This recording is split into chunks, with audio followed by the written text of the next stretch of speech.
Welcome to Ksok Uncensored. Today's guest is Mike the Cop. Now, Mike the Cop is one of the hosts of the Failure to Stop podcast. Please check that out. But first, let's go ahead and bring in Mike the Cop.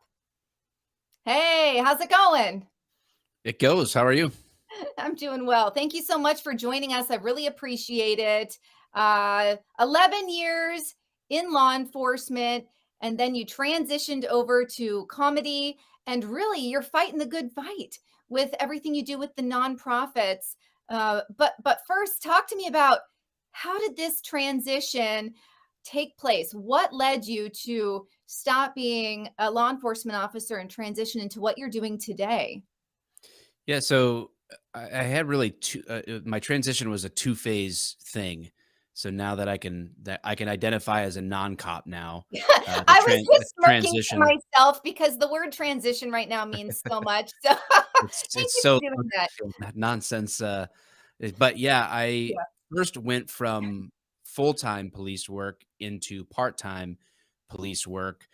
Still kept, I was a kind of like a weekend warrior still after I went part-time as I built some businesses. I went into, I kind of have two rails of my business life now. One is more like social media and marketing, and then the other is real estate. So like I do both of those things.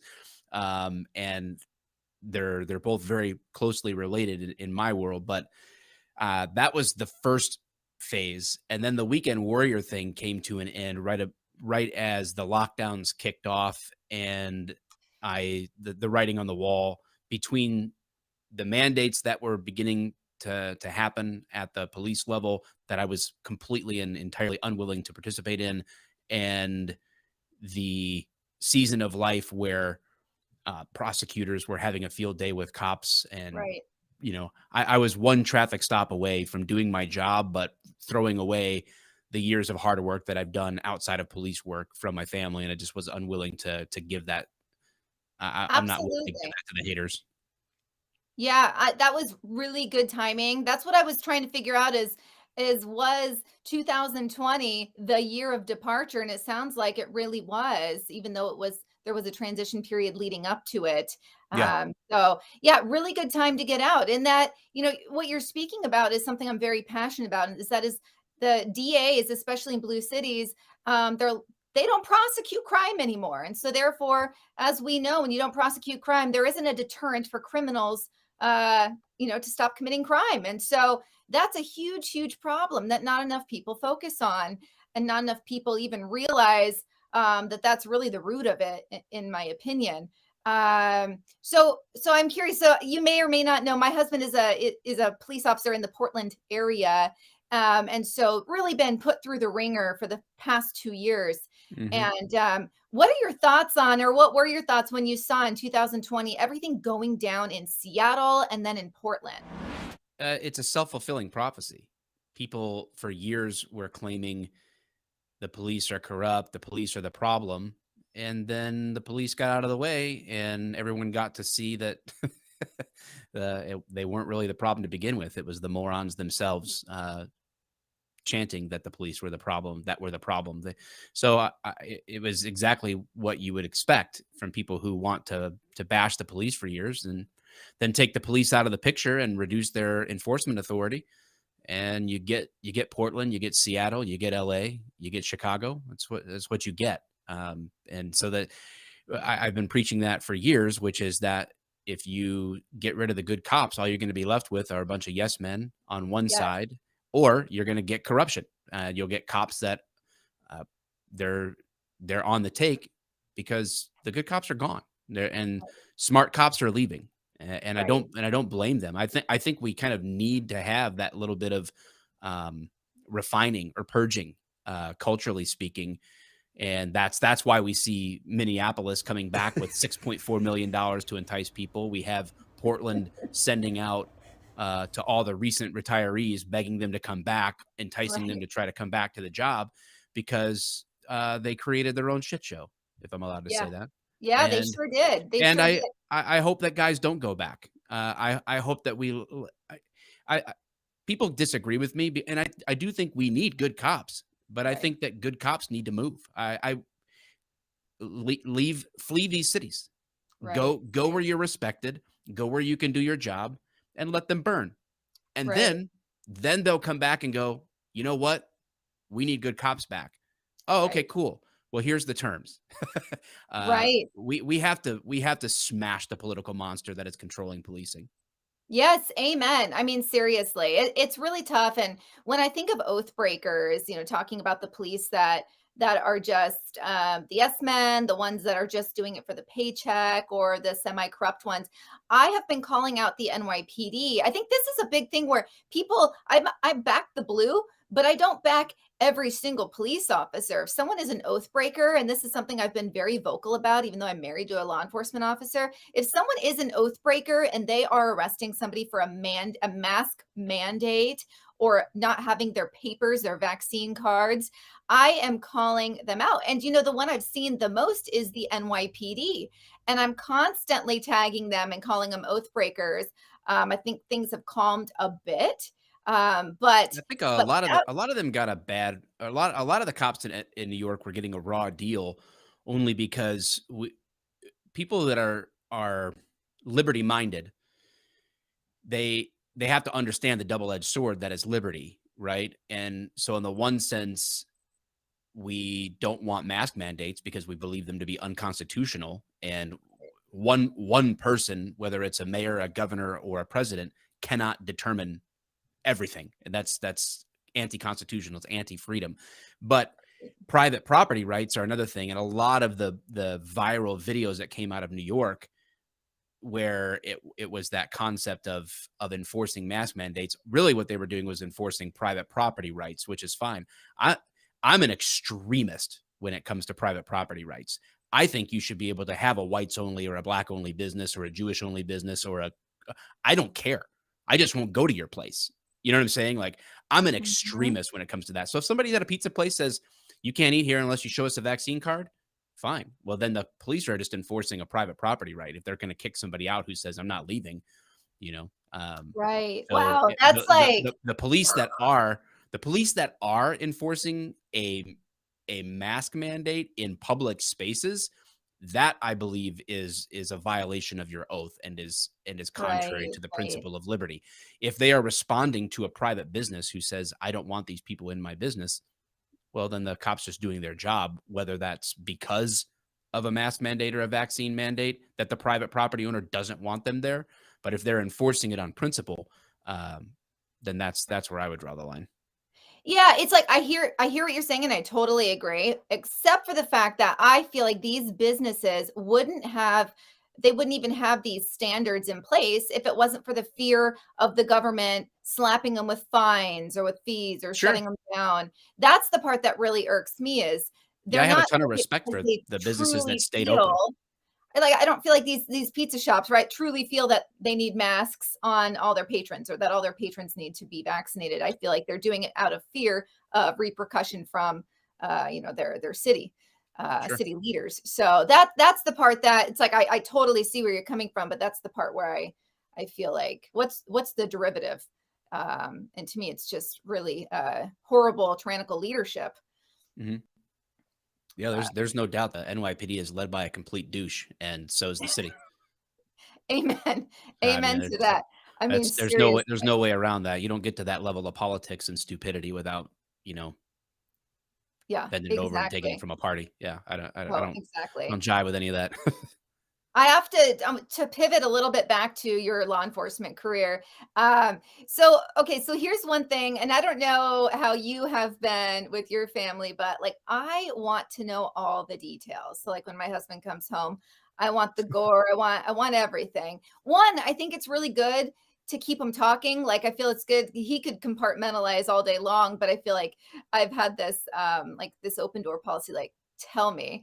And at his own time he does, and it's pretty, it doesn't bother me at all. I guess I don't have a weak stomach for that stuff, but I'm curious, for you, did you have that audience that would listen to you talk about what you're dealing with regularly at work? I mean, I suppose the door, so to speak, is always open. I didn't. hide or suppress anything. I also didn't necessarily always feel the desire or need or benefit of rehashing everything either. So, um, a lot of the highlights of my day or the lowlights of my day, our family around the dinner table, which is something that we've always maintained that dinner together is a priority. It doesn't mean it happens every day, but for my kids growing up, it was 6 out of 7 days, you have dinner together as a family. And so when I was with my family for dinner, we always do what we call our highs and lows. So I regularly shared my highs and lows, both with my family as a general, or my wife in particular.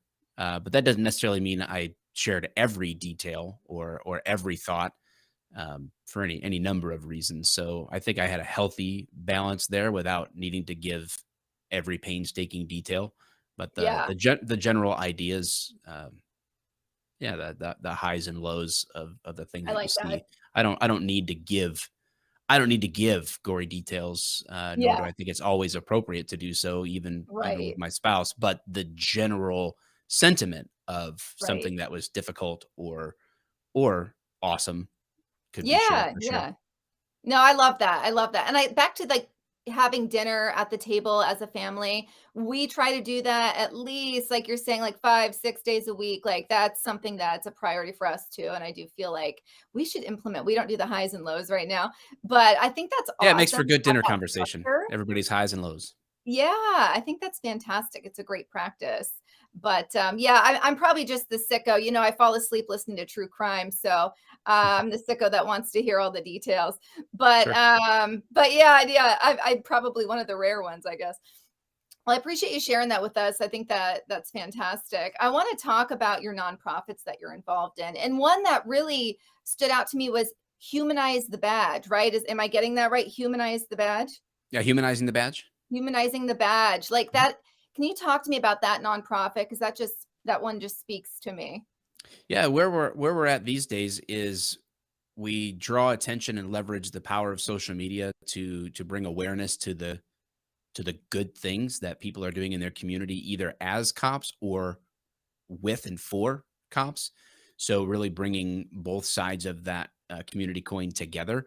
And as we raise funds, what we're doing is we have a grant program that we run every quarter, and we give the biggest amounts away in Q4, but we allow organizations or individuals doing cool things in their community to submit the grant application.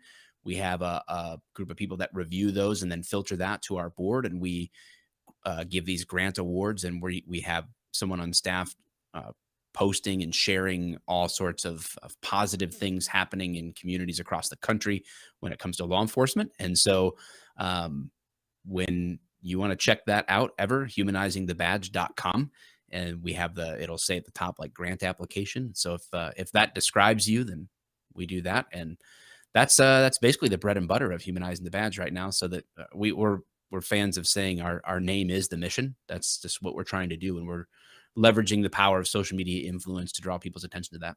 I love that. That is so important if not now more than ever, right? So, yeah, I think that's fantastic. You also have you're also part of is it a call for backup? Call for backup. Yep. Yes. Can you talk to us about that one? Yeah, when we first launched Humanizing the Badge back in 2015, we didn't really know what we were doing. We were just trying to do good things, but we had so many people reaching out that had been involved in critical incidents or just dealing with stress on the job in general that was impacting their work life or their personal life. And we just quite frankly weren't equipped for that. We could be an ear to listen, a shoulder to lean on, have a conversation, but uh, s- realizing that people may need more ongoing help or support than that, we sought out the help of someone in the law enforcement space that was pro law enforcement, but also with extensive experience from a clinical and practical perspective. And that's where Call for Backup was born. And now we offer we actually have the head of Call for Backup is in Wyoming right now, teaching at some law enforcement institution out in Wyoming today. We help do teachings for stress resilience, basically, and we don't charge people for that. We just try to raise funds to cover the cost of doing it, and get out there and get the word out about how you can build a life that is resilient to the stresses of the job, but also we'll do post critical incident stress debriefs and all sorts of things like that. So Wow. we're trying to be there for people that resonate with what we're trying to Yes. accomplish. I have to share something with you on that topic, and it's, not everyone is cut out for being a first responder, and I'm definitely one of those. But I have to tell you, I did a podcast, and it was with a grieving father who had just lost his daughter at a very young age due to medical malpractice. Mhm. And and we were sharing his story, and I felt like, the entire time we're recording, it's like I could feel his pain and his loss. And as soon as we were done recording, and I don't really drink often, like maybe 2 or 3 times a year, right? Like it's just doesn't do anything for me. I wanted a drink. I was like, "Oh my gosh, I feel like I need a drink," because it was so heavy. And then it really clicked for me for what a lot of first responders go through. Um, and that's just on a teeny mild, it's a podcast. I'm not in person experiencing Sure. uh, this, but I felt it. And that was one of the only times that I was really able to say, wow, this is just like a teeny fraction of that heaviness and that Sure. yearning to kind of just numb what you just went through, or what you just experienced. And it gives me chills actually right now, because it just really stuck with me. Yeah, so that what you do is so amazing, because that is so needed. And for the first time, I was really able to somewhat teeny tiny understand what they're going through. So Yeah, well, cops tend to fill that gap when they're under that kind of stress. The three B's, booze, boats, and boobs is what I say. That's those I've are the never heard the those. boats before. That's hilarious. Yeah, and that's representative of spending money on a bunch of shit that you don't need Right. in the hopes of, oh, this will help me if I can get away on the weekend in Yeah. this with this toy or that toy or whatever else. Spend a lot of money that you don't have on things you don't need to Right. satisfy something that'll never work. So, Right. trying to drown your sorrows or forget about the real stresses of your life through alcohol, through purchases, through women or men or whatever you identify as, and none of that stuff is healthy. so Right. Right. so Seriously. you have to really face how to build a life that's actually resilient in the face of the job that we do. Oh, absolutely. So you have a third one. I mean, I don't know how you keep all this straight, but you have a third, relentless defender. Yeah, I don't. I'm not a member of the board of that or anything like that. I didn't start that one. I'm just a huge supporter. I've had to early on recognize that when in the world of social media, I get a half a dozen or more requests a week to share a GoFundMe or to share this fundraiser or that fundraiser. It's overwhelming the amount of need and people trying to do good things out there, and I can't do it all. So I have to funnel all of my efforts for nonprofits into very specific things that I can always just wish people the best. And sometimes there's good crossover, but the Relentless Defender Foundation is one of those that is doing such amazing work. And I have built a relationship with its founder, Aaron Slater, who runs Relentless Defender Apparel, and we have become uh, good friends over the years and support one another in our endeavors. He was on the board of Humanizing the Badge for a while, and there's just a lot of mutual support there. And the work that they do in the wake of like disasters, like Hurricane Harvey, they really stepped up, or helping cops that lost their houses in the wake of tragedy, while they were out helping other people with their houses when they had lost their own. So things like that, where they're stepping up to the plate to help cops in need, this really resonates with me. So I lend my full support, however I can, to the foundation. Fantastic. What is the website for that? Good question. All right, we'll put If it you in the just chat notes. Google Relentless Defender Foundation, you'll Okay, find it. cool. All right, sorry to put you on the spot there. Oh, you're good.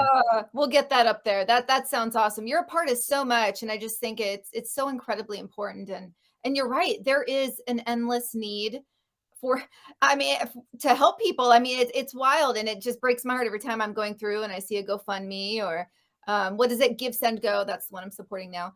But Yeah, I wouldn't support anything GoFundMe, and right, I right, try to be nice about it because people are sending you a GoFundMe request in the middle of a terrible, terrible circumstance, right. and it's not the time to preach at them about the idiocy of GoFundMe. But Exactly. I'll never give a dime through GoFundMe to any of it. I mean, that's my warning to everybody listening. Don't give your money to those scam artists. Yes, absolutely. I mean, on that, it's so important, and I completely get timing. Um, it is so important. I've actually seen a lot of the folks that follow me are patriots across the United States, and I'm seeing the Give, Send, Go so much more often, which is Yeah. great. That means the word really got out there. I mean, to see what they did to the Canadian truckers, I mean, Hmm. that woke a lot of people up. Like, Yeah. it's just mind blowing. I feel like almost everything that's been happening in the past 2 years, and it's like, what I feel like, what's next? I mean, we there's plenty that's coming, I'm sure, but it's just I can't even. It's like it doesn't surprise me, but then it does at the same time. It's like, what alternate universe are we living in? Right. I have to tell you, I was just at the Reawaken tour in Salem, Oregon, and just going back to what the Northwest has been through, especially Oregonians with everything, all of the anarchy and the sin, and I mean, Portland is just. It's not the city of roses. It's thorns. I mean, it really is. And but I was at this Reawaken event. We had General Flynn and Clay Clark, and we had Eric Trump, and it was like the coolest event. But what was more cool than all of these amazing speakers, and there were like 50 plus speakers, doctors and lawyers and pastors. But what was so cool is that the energy of there were 5,000 patriots from the state of Oregon and some in Southwest Washington.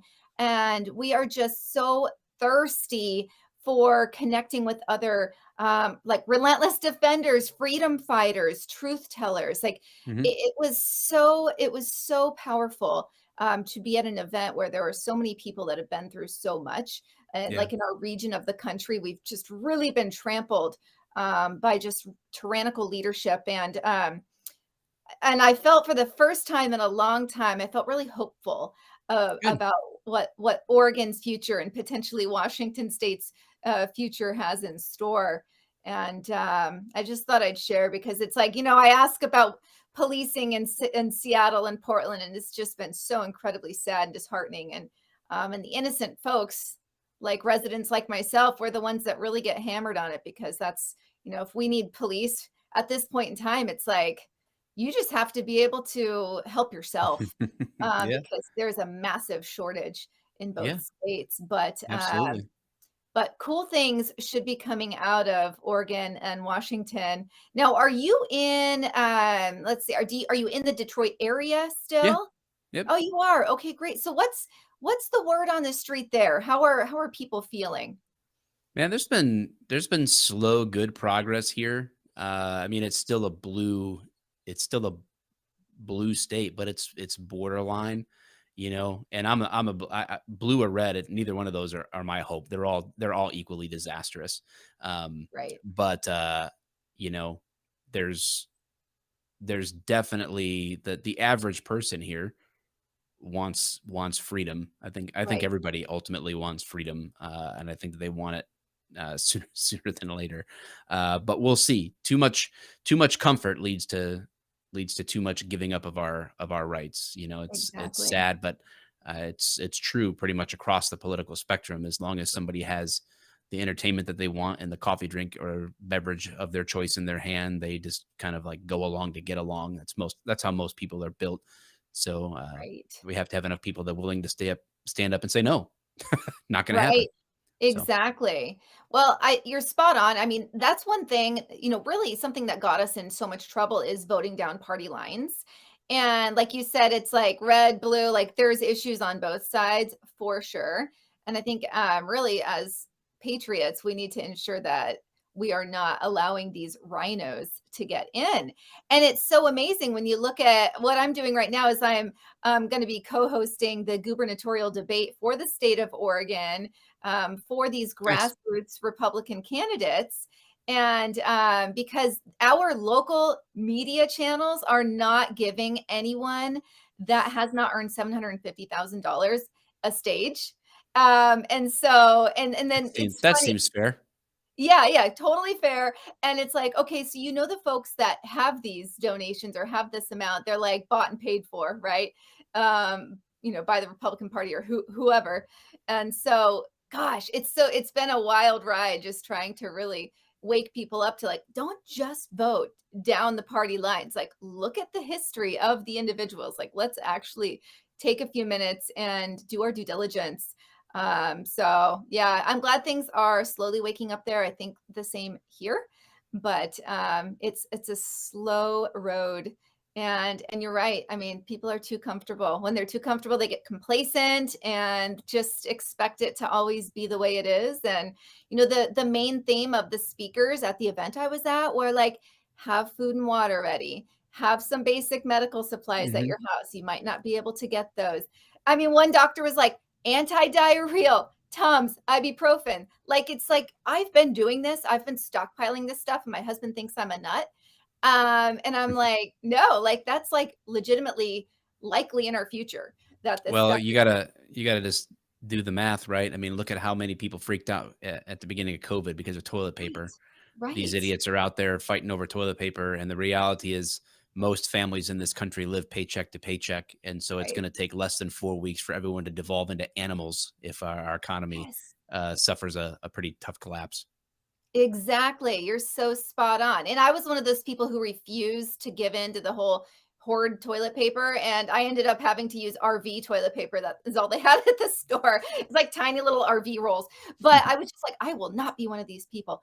But no, to your point, I mean, yes, people have the majority of people, the normies, as I like to call them, they have no idea what's in store for us. And so, yeah, it's up to people like us to wake them up. So talk to us about, I know we're coming towards the end of the segment here, but I'd love to hear about your comedy career. And do you do stand up live around the nation, or are you mainly in your area? I'm not really a stand-up comic per se. I Okay. mean, I'd like to think that I can sometimes say funny things in funny ways. Mostly that comes in the form of I'll MC events. I just did the Relentless Defender Gala, and that involved some measure of standing in front of people and engaging them that way. I'll be doing a couple events this year later on in Florida. So I mean, I do speak, or I've done 20, 25 minute bits along with other comics at comedy shows and things like that, but primarily I'm focused on just creating content that is engaging and hopefully makes people laugh in the process. Yes. um Stand up is his own animal, but yeah, I try to just make good content on social media that keeps people engaged. I love that. I love that. We have 2 minutes. I want to ask you, how have you not been shadow banned? Oh, I Or are have you? been for You year have been? out of the last 4 years. I've spent a year and a half in Facebook jail. I've run my page from my kids accounts. I don't Oh, I really? Yeah, I get, uh I get about a 1% reach on my Instagram account. I've been shadow banned for years. Oh, you have, okay, well, you have a great, I mean, Instagram is such a slow grow and you have a huge following, so you're being scrappy, so that's good. I love it because you have to be, especially if we're out truth telling and Yeah. not pushing the narrative that they want us to. So, I have to tell you that I find this comical. I am shadow banned right now because I put Justin Trudeau always wears crazy socks. Some genius turned the sock design into penises. And so, and so I posted it, and clearly I just said someone's a Photoshop master. And Instagram said they totally shadow banned me and said that I was insinuating that Justin Trudeau wore penis socks. So I'm like, That's not okay, really? but it's okay for somebody in my comment section that's a spam bot to show her butthole. Shawshanking their way out of your balloon knot. Oh my God, are you That's serious? that's the way it goes on Instagram. Literally. You can see buttholes all day long on Instagram, but you can't show Justin Trudeau's socks. That's the way it goes. Oh my gosh, that is like so up my humor alley. I swear, I'm just like a 13-year-old boy as far as humor is concerned. That just made my day. Well, thank you so much. Okay, so where can followers or viewers find you? Honestly, right now, like the biggest thing I'm hoping that people will do as far as I'm concerned in content is to look up the Failure to Stop podcast. I host that with my friend Eric Tansey. And then we've got a variety of shows. We're putting out 4 episodes a week, and we'll be adding some more stuff. Lots of good things to come. And if you're looking for a cop podcast that is not a cop podcast, then Law Enforcement Meets Culture, and we have a blast at the show, and we're looking to really grow that this year. So if you just look that wherever you look up podcasts and give it a shot, that'd be the best thing. I love it. I love it. I'm just holding back my smirk about that butthole right now, but that's fantastic. Your balloon knot. I will be checking. I'm so immature. I'll be checking you out. Thank you so much for coming on. I really appreciate it. And thank you for everything you're doing for the law enforcement community and then some. I appreciate the opportunity. Oh, you as well. You have a great day. Well, thank you guys for tuning in. What a great guy. It's amazing how much one person can really achieve when they are focused on doing things for their community. I mean, I'm just completely impressed and inspired, quite frankly. All right. Thank you for tuning in. I look forward to seeing you next week on Ksok Uncensored.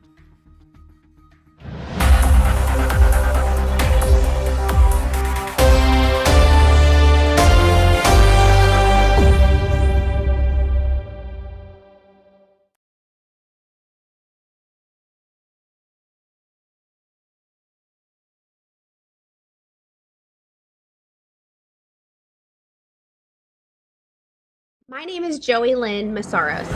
I'm a stay-at-home mom in New Braunfels, Texas. My husband Robert is a plumber. Just like many Americans, we enjoy exercising our constitutional rights, especially our First Amendment right to exercise free speech. You might remember in 2020 during early election when the Biden-Harris campaign bus drove through New Braunfels, Texas. There was a viral video of a Trump train driving alongside of them, and we were proud to show our support for President Trump. 8 months later, we found out that we were getting sued in federal court under the Ku Klux Klan law of 1871. Triggered Democrat politicians, Biden-Harris campaign staff, and members of the White House cabinet were on the bus and are claiming they're traumatized from our presence next to them and suing us for emotional compensation. They claim we premeditated assault with a plan to ambush the bus and run it off the road, but that never happened. These malicious and frivolous lies are costing our family hundreds of thousands of dollars in the federal court system.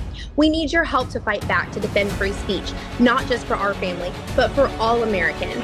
We believe God has called us to this opportunity as a chance to stand up and defend free speech for all Americans, whether we agree or not. So rather than believe that we're being picked on by these Democrats that are suing us in federal court, we see this as a great opportunity to stand up and defend free speech. But we need your help. It takes a lot of money to do this. We have already cashed out our 401k, our savings account, and our child's future fund, just so that we can defend our family's name. We want to be able to hold the left accountable for weaponizing the law system against average Americans, just like you. They think they picked on us, but they don't realize that we believe God chose us as an opportunity to stand up and fight for what's right. You can join our fight to defend free speech at freespeechdefender.com. Oh, hey there. It's the Elsa Kurt Show, and I am Elsa Kurt, and I want to get started, so let's go.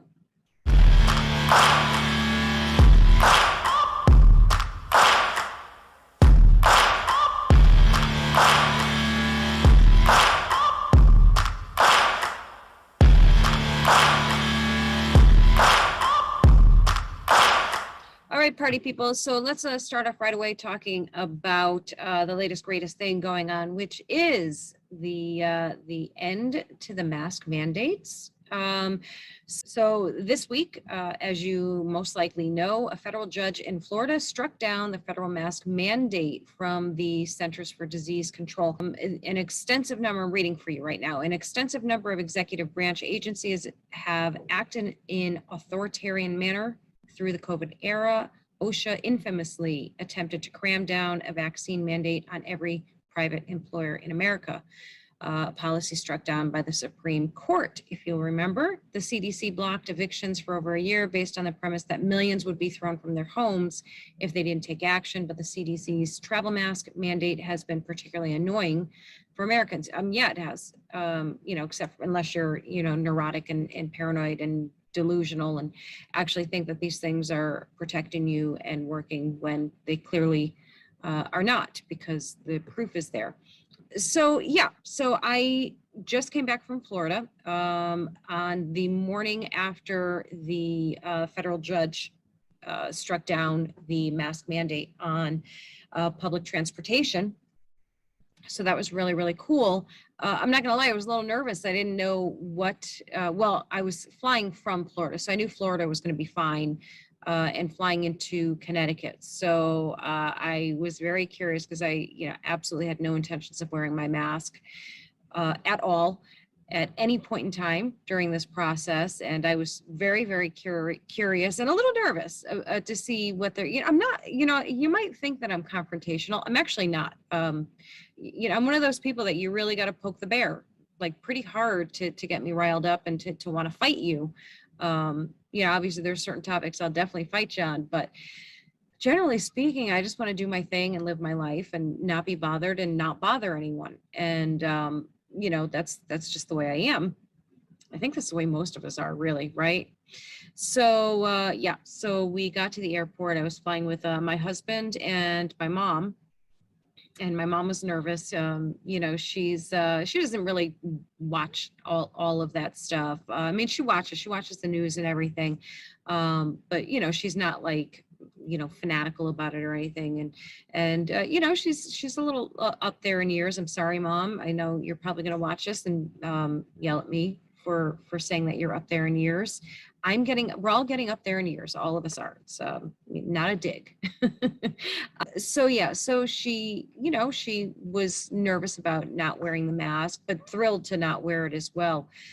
And so we got to the airport Tuesday morning, real bright and early Tuesday morning, got to the airport. We did not wear a mask. There was a mix of people. Just like there kind of has been in most areas at this point in time, people wearing their masks, people not wearing their masks. No one said anything. No one even acknowledged. If anyone gave a dirty look, I was unaware of it because, their mask was hiding it. So what do I care? So that was that. We got on the plane and there was absolutely no mention of the masking whatsoever. Not a peep, not a word. I know there's videos of a lot of different flight attendants making the announcement, some really cool videos.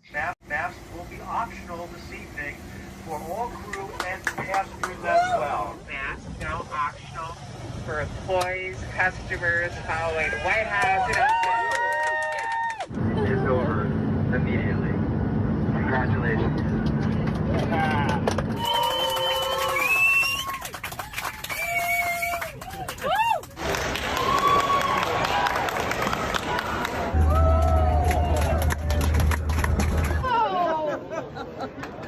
You really get to see what people look like. Speaking as of right now, all flights in JetBlue. Oh, that made your day. No one's any happier than we are. Oh my God, it's the best thing ever. I'm so excited. Look at my face. I don't even know how to face. And so those were pretty cool. So I didn't know what to expect on the plane. But, everybody just did their thing. If you wanted to wear a mask, you wore a mask. If you didn't want to wear it, you didn't wear it. And nobody said anything to anyone about it that I'm aware of. Obviously there could have been something going on somewhere on the plane, but I feel like we would have heard. I feel like we would have heard that. So yeah, it was, I don't know, a little anticlimactic, I guess, to get on there, but also at the same time, like a really great moment in time to finally have this bullshit lifted. At the airport in Connecticut, which is obviously a blue state, everybody was fine there too. Go figure. Everybody was cool. Nobody said a thing. When we got to the baggage carousel, there were two airport personnel, staff people peeling off, the mask mandate guidelines there off of the pillar. And when they got it completely off, they waved it in the air and everyone, I wouldn't say everyone, but many people, including myself, clapped in happiness over it. So yeah, I mean, that was kind of that, like no big deal. I wish I had a really exciting story to tell you. Wouldn't that be fun if I had some crazy, wild story to tell you? But sorry, I don't. It was nice and easy and great, and it felt so good to be mask free. I mean, I don't know how you feel about it. So you do you. If you feel like, I've seen lots of people a little hysterical about it. Calm down, people, about not wearing the masks. Very angry that they're on the plane. And listen, I wouldn't call myself a germaphobe, not by any means. I have like, I don't know why I'm telling you this, because it's topical. I have a lot of issues with sounds. Certain sounds drive me crazy, like repetitive sounds, mouth sounds, like all of the things, like coughing, sneezing, and chewing. Obviously, chewing is the worst one. But lots of things irritate the hell out of me when it comes to sound. So it's not even so much germs, it's the sound. So I've always been the person that would get like livid, like over the top mad that, if somebody blows their nose near me. Just talking about it makes me sick, or does any of the normal human functions in my presence. I'm not good about it at all. So that always bothers me. But like I said, I'm not a germaphobe. I mean, germs are actually good for you, and they help you build your immunity. I mean, obviously, I don't want anybody coughing in my face. Keep your spit, keep all your disgustingness to yourself, please. But yeah, I mean, normal scope of things. So yeah, it bothers me when I hear people coughing near me, or sneezing or sniffling. Oh my God, don't sniffle. I swear to God, I will backhand. I'm kidding, I won't backhand you. In my brain, I am. Like in my mind, I'm backhanding you. Just so you know. And this, the bad thing about telling people this is it provokes some people. There are people in this world that are like, oh, you don't like that? Oh, I'm going to do that. I'm definitely going to do that near you. Usually like it's a sibling kind of thing that loves to do the things that make you lose your mind. But yeah, I don't know. I strayed so far off of this. Where the hell are we? So let's see. So obviously the White House is being defensive and stompy mad, about it via Jen Psaki. Take a look. I mean, seriously, wow. I almost wished that she would like stomp her foot in anger, because I feel like that was the whole gist of it. Very defiant, very combative, like passive aggressively combative there. I want to belabor this only because we've heard from the airlines, from airport passengers. There may be people sitting in an airport bar watching right now wondering if they're boarding a flight tonight, is the mask mandate still in place? We're continuing to recommend people wear masks. I don't have any update. This just came out through the courts just this afternoon. And as soon as there is an update, we will provide that to all of you. Is the White House anticipating an announcement by Homeland Security tonight? They are assessing it right now, and as soon as they have an assessment and an update on additional steps, they'll make that available. But if the DOJ, say, doesn't stay the order tonight or first thing tomorrow morning, are passengers... I understand why you're asking, and certainly no one here is trying to provoke uncertainty with passengers. We also think the mask mandate should be in place and that it's safer for individuals who are flying to continue to wear masks. So we would say to anyone sitting out there, we'd recommend you wear masks on the airplane. And then as soon as we can provide an update from here, hopefully soon, we'll provide that to all of you. A federal judge struck down their bullshit mandate. And they're mad about it. Instead of, what they should have said, what she should have said is, we respect the ruling of a federal judge. Obviously they're not going to say that because they want to rule the world.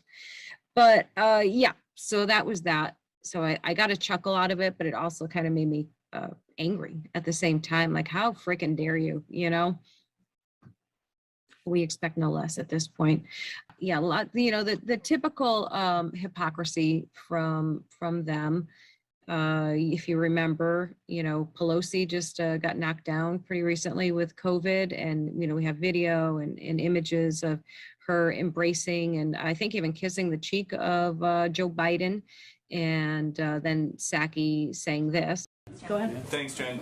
How how can you guys say that President Biden was not a close contact with Speaker Pelosi when there is video of the speaker kissing him?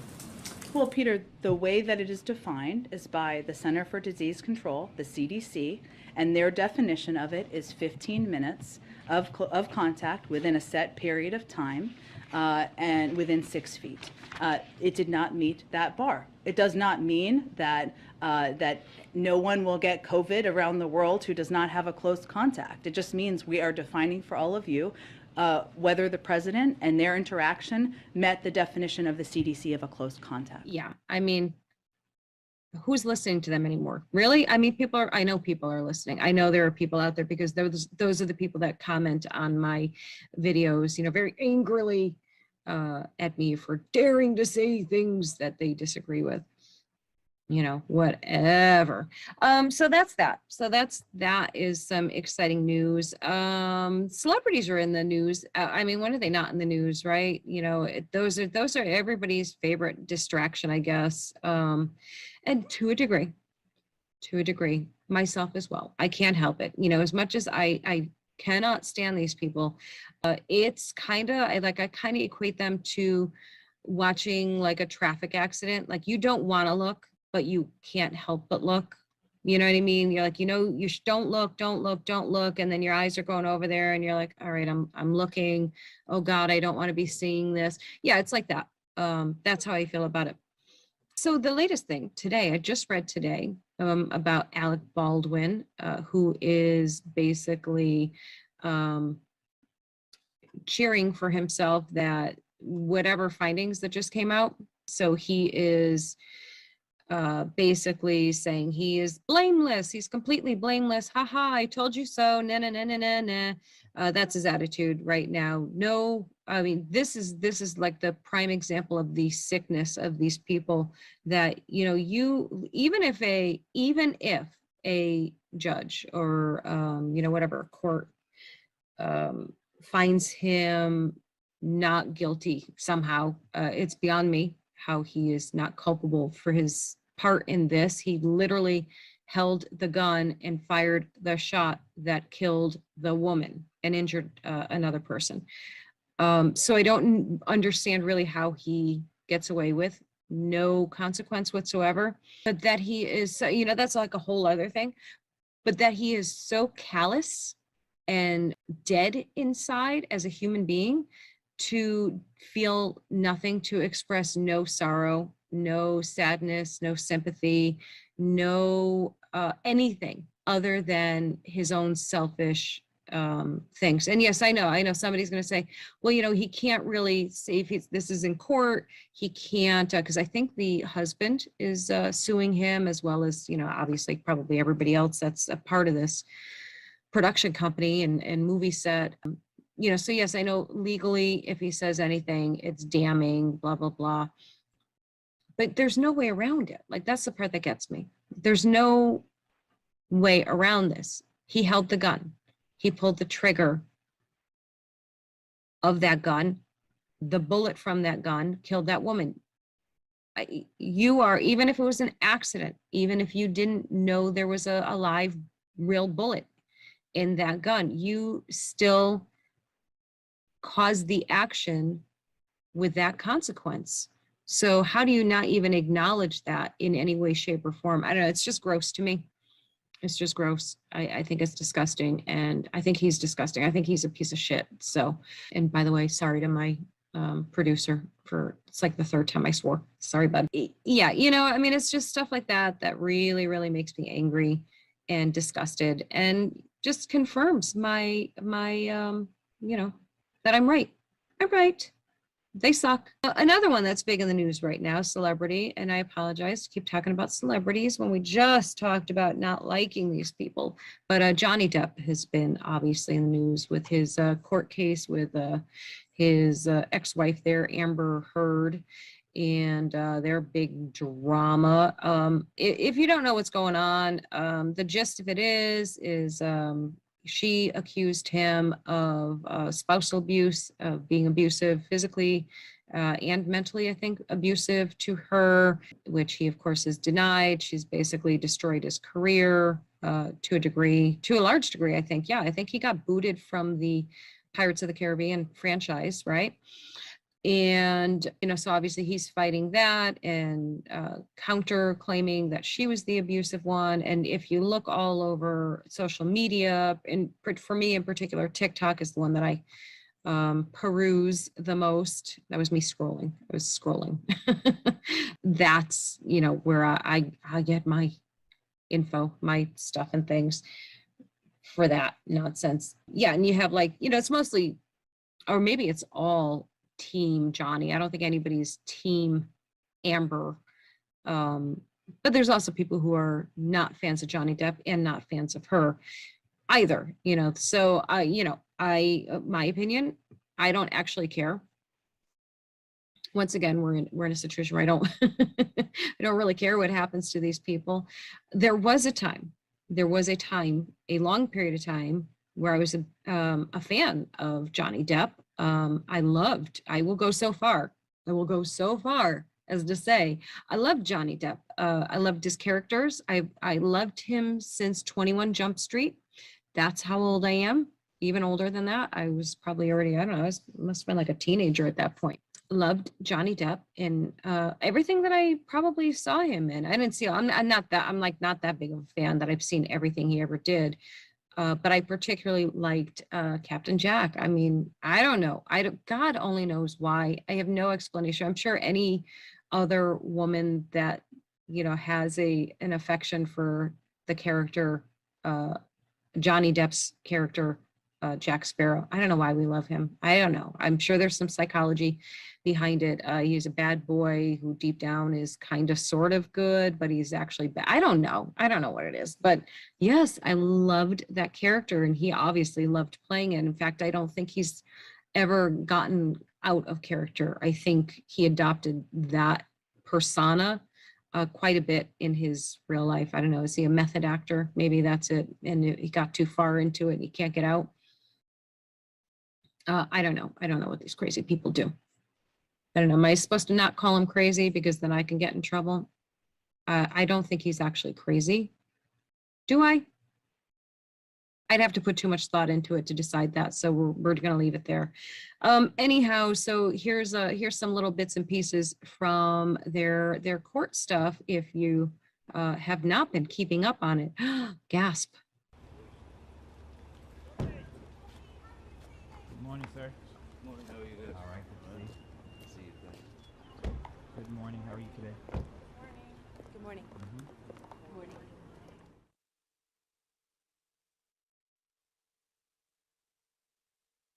Are we ready with opening statements?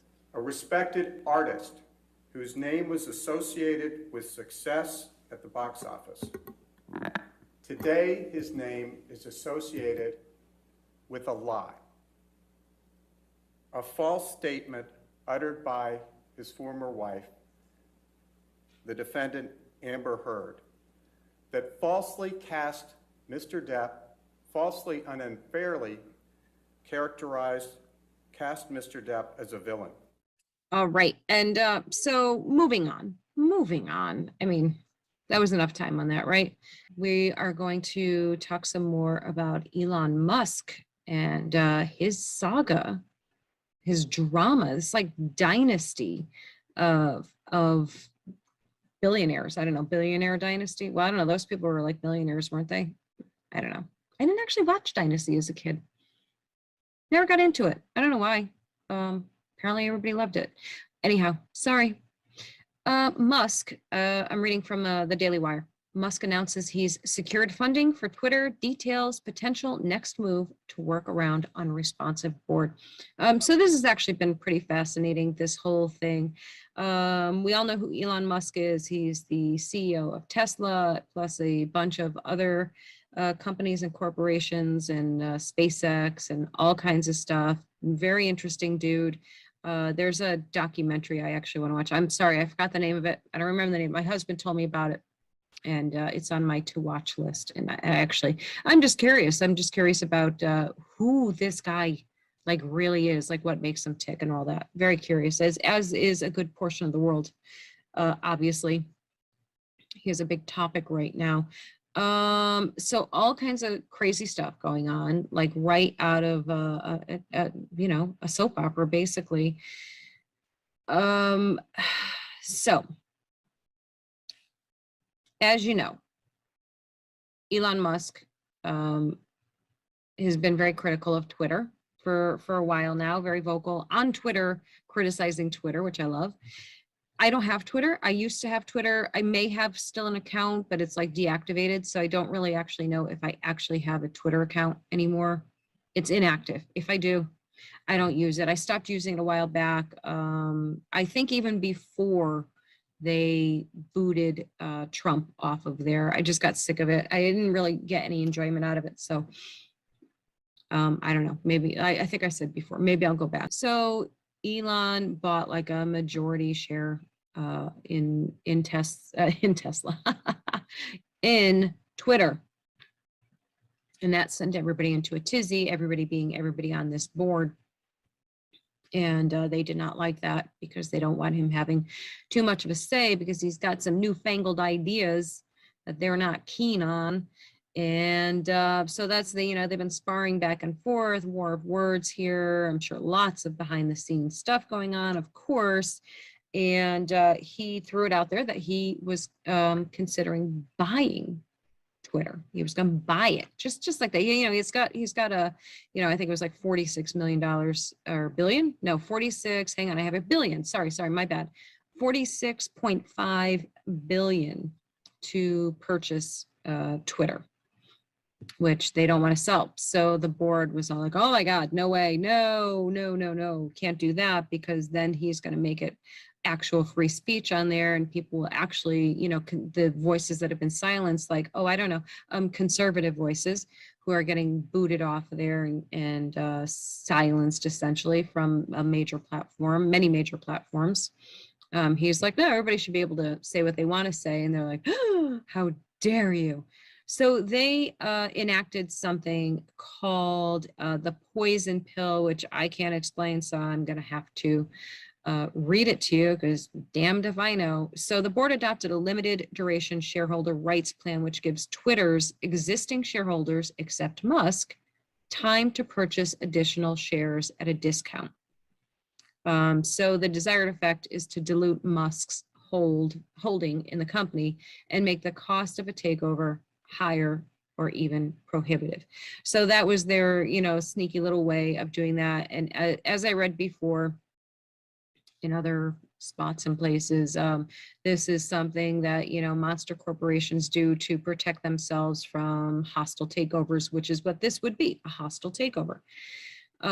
So yeah, so he apparently, the latest news on that is that he seems to be able to secure the funding to still do this, to buy the company. So this will be interesting to see what happens. You know, so here's the thing, like the question may be, who cares, right? You might say, who cares? Here's why I care, and here's why a lot of people care. Because the reason is because too many voices have been silenced by this liberal run platforms, you know, between Facebook and Twitter and TikTok and Instagram, which is part of Facebook, of course, and you name it. And even, you know, I've seen that on some of the smaller apps as well, that they have declined. Like, for example, I'll give you an example. I wrote a book, it's behind me there, Welcome to the Family Life Behind the Thin Blue Line. It's for law enforcement families. And it's, you know, there's nothing negative in it. There's nothing bad. I'm not bashing anyone in it. It's just simply a book for law enforcement families to help them navigate this lifestyle of being part of a law enforcement family, which I am. If you did not know that, if you're just finding me right now, I am a police spouse and a police advocate, and I happen to know my facts. I happen to know lots of things about this life in this world. So I share what I know to help other people in our world. So anyhow, when I wrote the book, when I published the book, I wanted to advertise it on these social media platforms, and they all turned me down because it was pro-police. Because their specific reason was because it was sensitive content that may offend people. Dead serious. My ads were turned down for that reason, and that was Facebook. Let's see, Facebook, Instagram together, and Pinterest. They turned me down. I was able to get an ad up on Instagram eventually, and it was pointless because they limited my reach. So they pushed down the views on it. So I just pulled the ad, and it wasn't worth doing.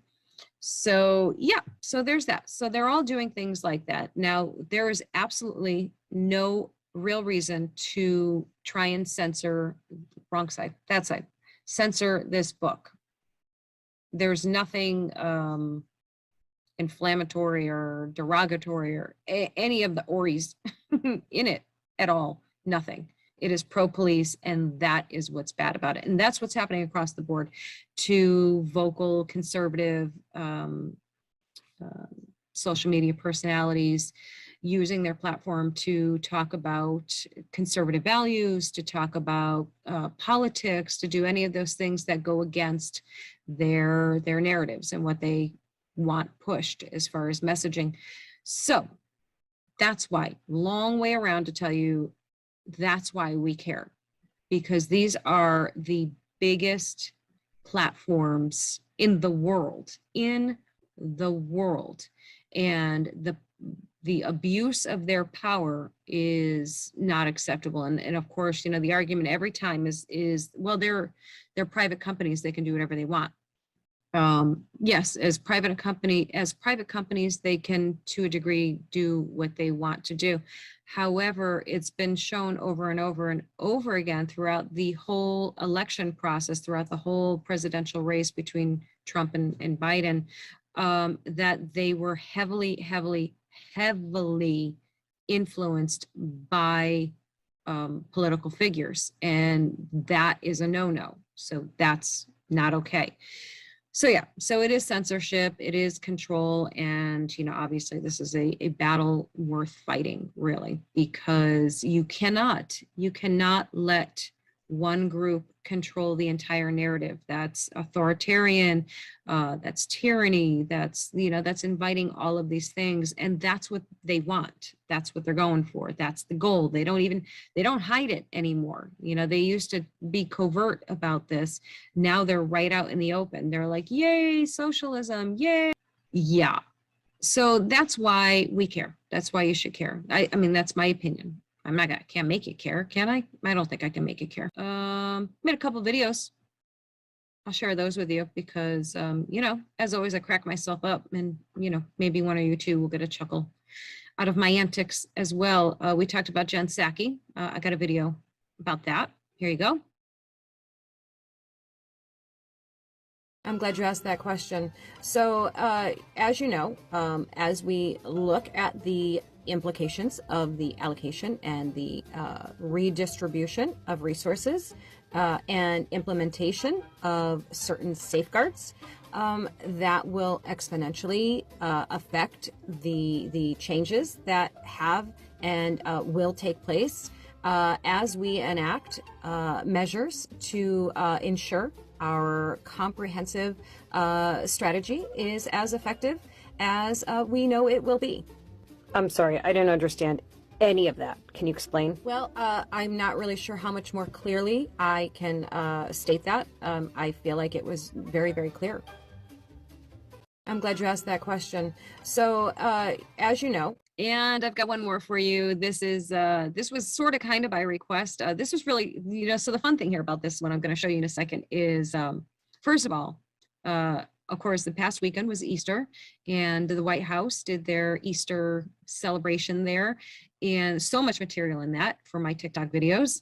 So much material, it's like I can't even catch up. There's just so much. So I did make one video about that, and it was the whole Easter Bunny incident, the Easter Bunny moment between the bunny and Biden. And as soon as I saw it, I knew exactly what I was going to do with it. I knew exactly what the video was going to be. And the funny thing is, on TikTok, well, first of all, so when I got back from vacation, which I posted, I think, and right away, people started commenting about making a video about the bunny, which I'd already made the video and I hadn't posted it yet. So I thought it was pretty funny that that they were thinking of me. That's so sweet. They were thinking of me when they saw this bunny, and they were thinking, she needs to make a video about this. So I thought that was really sweet. That kind of made me feel good, made me chuckle, that complete strangers were watching something and thinking, oh, Elsa needs to make a video about this. So yeah, so anyhow, here's my take on the whole Easter Bunny and Biden moment there. Enjoy, and I'll see you next week. Take care. Sorry, we'll leave in just a second. It's work. Hello, sir? Yes. Okay, remember I'm on vacation, right? Yeah, no, I'm on vacation. Right. Okay, where's Janet? Is she with you? Okay, can I talk to her? Okay. Hi, ma'am. Sorry about that. Janet, hi. Yeah. Remember on the list it said he can't have his phone? I realize, but he... Yeah, no, this is why. Yeah. Please don't let him have his phone anymore, okay? Not without supervision. I understand. We talked about this. Yes, ma'am. Great. Okay. Thanks. Ma'am, shoot. I'm gonna have to call her back. Yeah, I'm super excited to get this vacation going. Let's hang on. Yeah, hi, ma'am, again. I'm sorry. But today is Easter, and we have the whole Easter thing. Yes. Okay. I was wondering, how do we handle him when it's such a public setting? You know, all the press and everything. You are going to have to do something. I don't care what you do, and you really have to not be seen. So figure out some way of keeping him distracted, keeping him on task. You don't want him talking too much to anybody. So I don't care what you do. I'm trying to tell you, I'm on vacation. So figure it out. Okay. Okay, I will try. Thank you, ma'am. Bye. Have a good vacation. Keep track of him. Distract him. Don't be seen. How am I going to do that? I know. Okay, it's much hotter in this thing than I expected. Whoa, hey, sir, hey, you, sir, hey, look at me, sir, this way, hey, sir, come on, over this way, atta boy, you gotta keep going. My name is Joey Lynn Masaros. I'm a stay-at-home mom in New Braunfels, Texas. My husband, Robert, is a plumber. Just like many Americans, we enjoy exercising our constitutional rights, especially our First Amendment right to exercise free speech. You might remember in 2020 during early election, when the Biden-Harris campaign bus drove through New Braunfels, Texas. There was a viral video of a Trump train driving alongside of them, and we were proud to show our support for President Trump. 8 months later, we found out that we were getting sued in federal court under the Ku Klux Klan law of 1871. Triggered Democrat politicians, Biden-Harris campaign staff, and members of the White House cabinet were on the bus and are claiming they're traumatized from our presence next to them and suing us for emotional compensation. They claim we premeditated assault with a plan to ambush the bus and run it off the road, but that never happened. These malicious and frivolous lies are costing our family hundreds of thousands of dollars in the federal court system.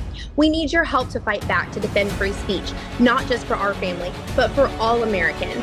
We believe God has called us to this opportunity as a chance to stand up and defend free speech for all Americans, whether we agree or not. So rather than believe that we're being picked on by these Democrats that are suing us in federal court, we see this as a great opportunity to stand up and defend free speech. But we need your help. It takes a lot of money to do this. We have already cashed out our 401k, our savings account, and our child's future fund, just so that we can defend our family's name.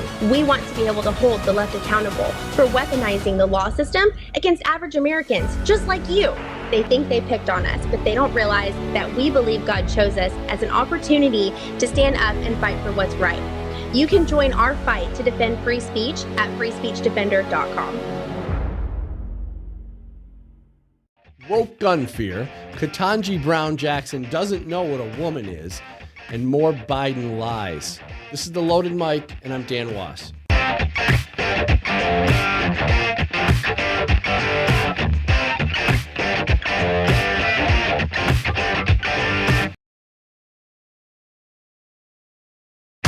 Most gun owners watch the frantic anti-gun crowd panic when the word gun comes up and wonder how it could be that otherwise seemingly normal people could have become so irrational about any given topic.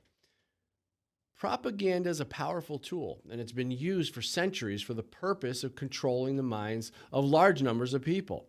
Whether it comes from a company selling a product or service or a government selling an ideology, some form of advertising is everywhere you look.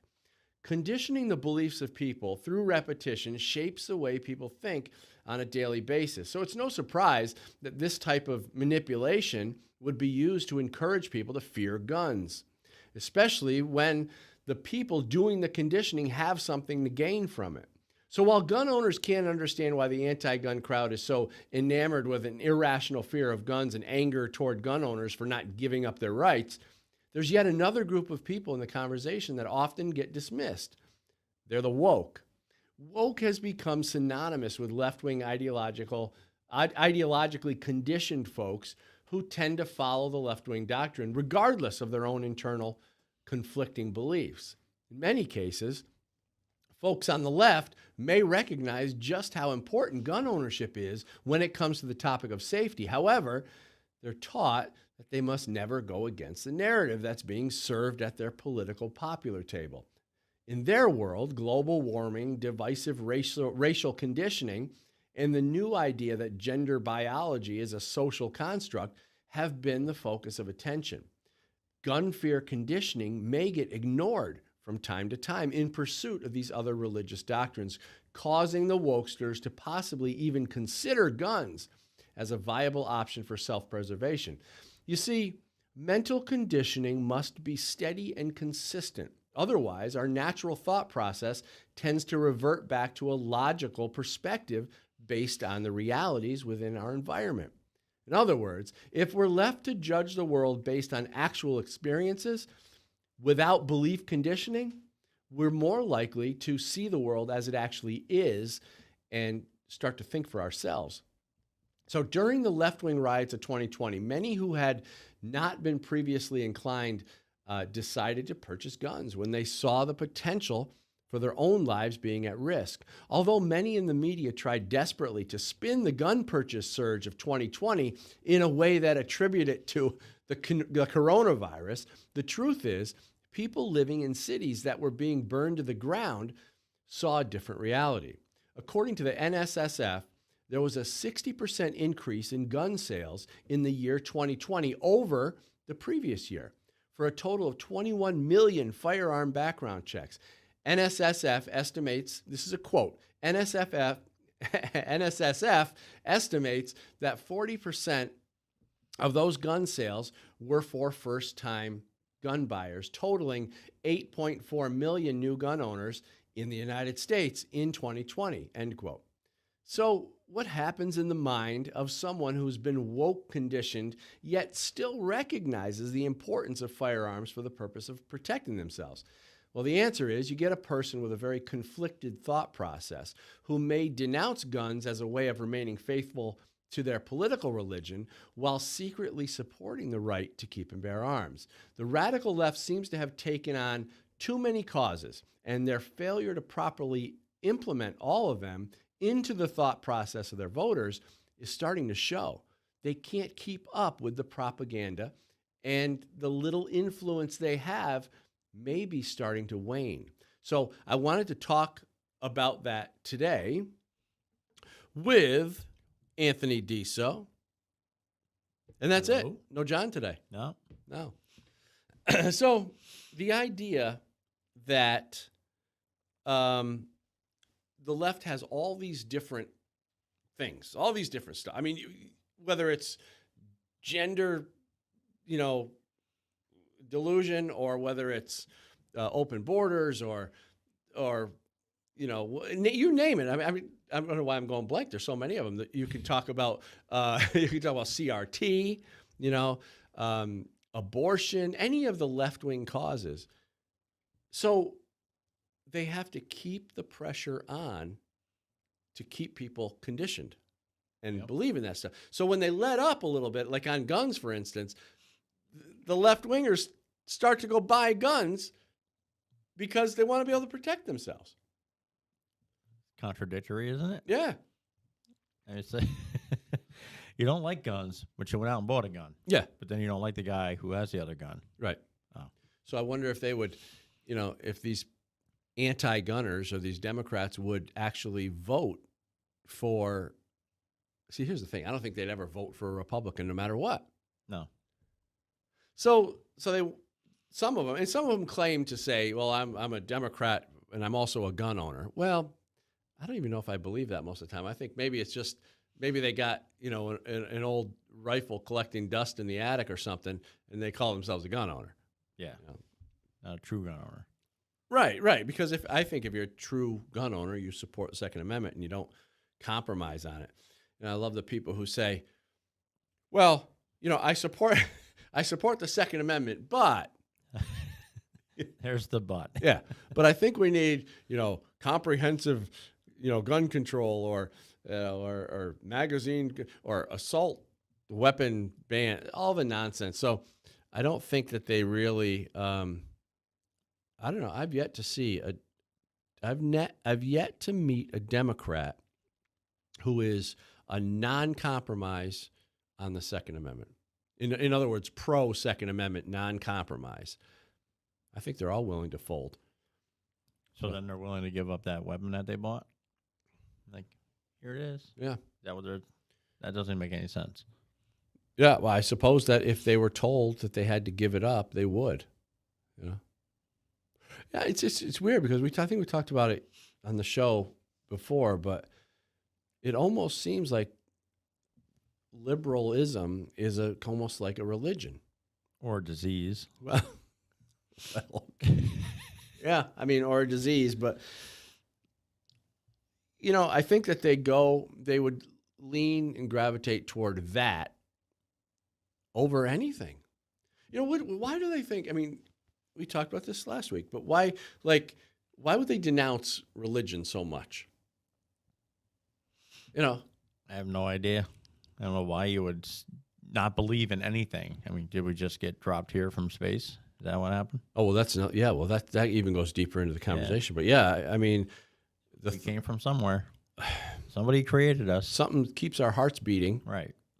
We don't have batteries or anything. No. So it's amazing, and it's amazing how our minds, our thought process. We don't even know what consciousness really is, but our thought process, our consciousness. It's amazing how we can actually take that thought process and control this thing that we call a body. Like how is that happening? Like how can I send a message to my hand to be able to do this, point my finger? How does that work? What's that connect? Where does that come from?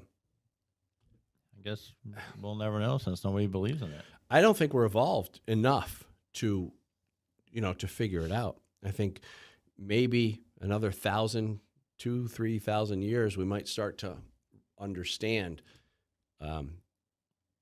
that whole dynamic. But I just don't think we're evolved enough to really get it and understand that connection with God or our Creator, whatever you want to call it. It's just I don't know how we got off on that topic, but so anyway, so the point is, I think the left primarily denounces religion to try to get people to worship, I guess you could say, their political ideology. That's probably not a good idea. Well, look at the kids. Look at some of these kids in school. They're convinced that, like you see them yelling at their professors because of racism and all this stuff, and it's like they're like robots, and they're yelling and screaming. And first of all, they have no respect for authority anymore. No, that's all gone. I thought our generation was kind of defiant, but I mean, we at least did. If you were defiant, you got beat. Yeah, you got a good old fashioned That's what spanking. these kids today need, the old good old fashioned discipline, but there is none.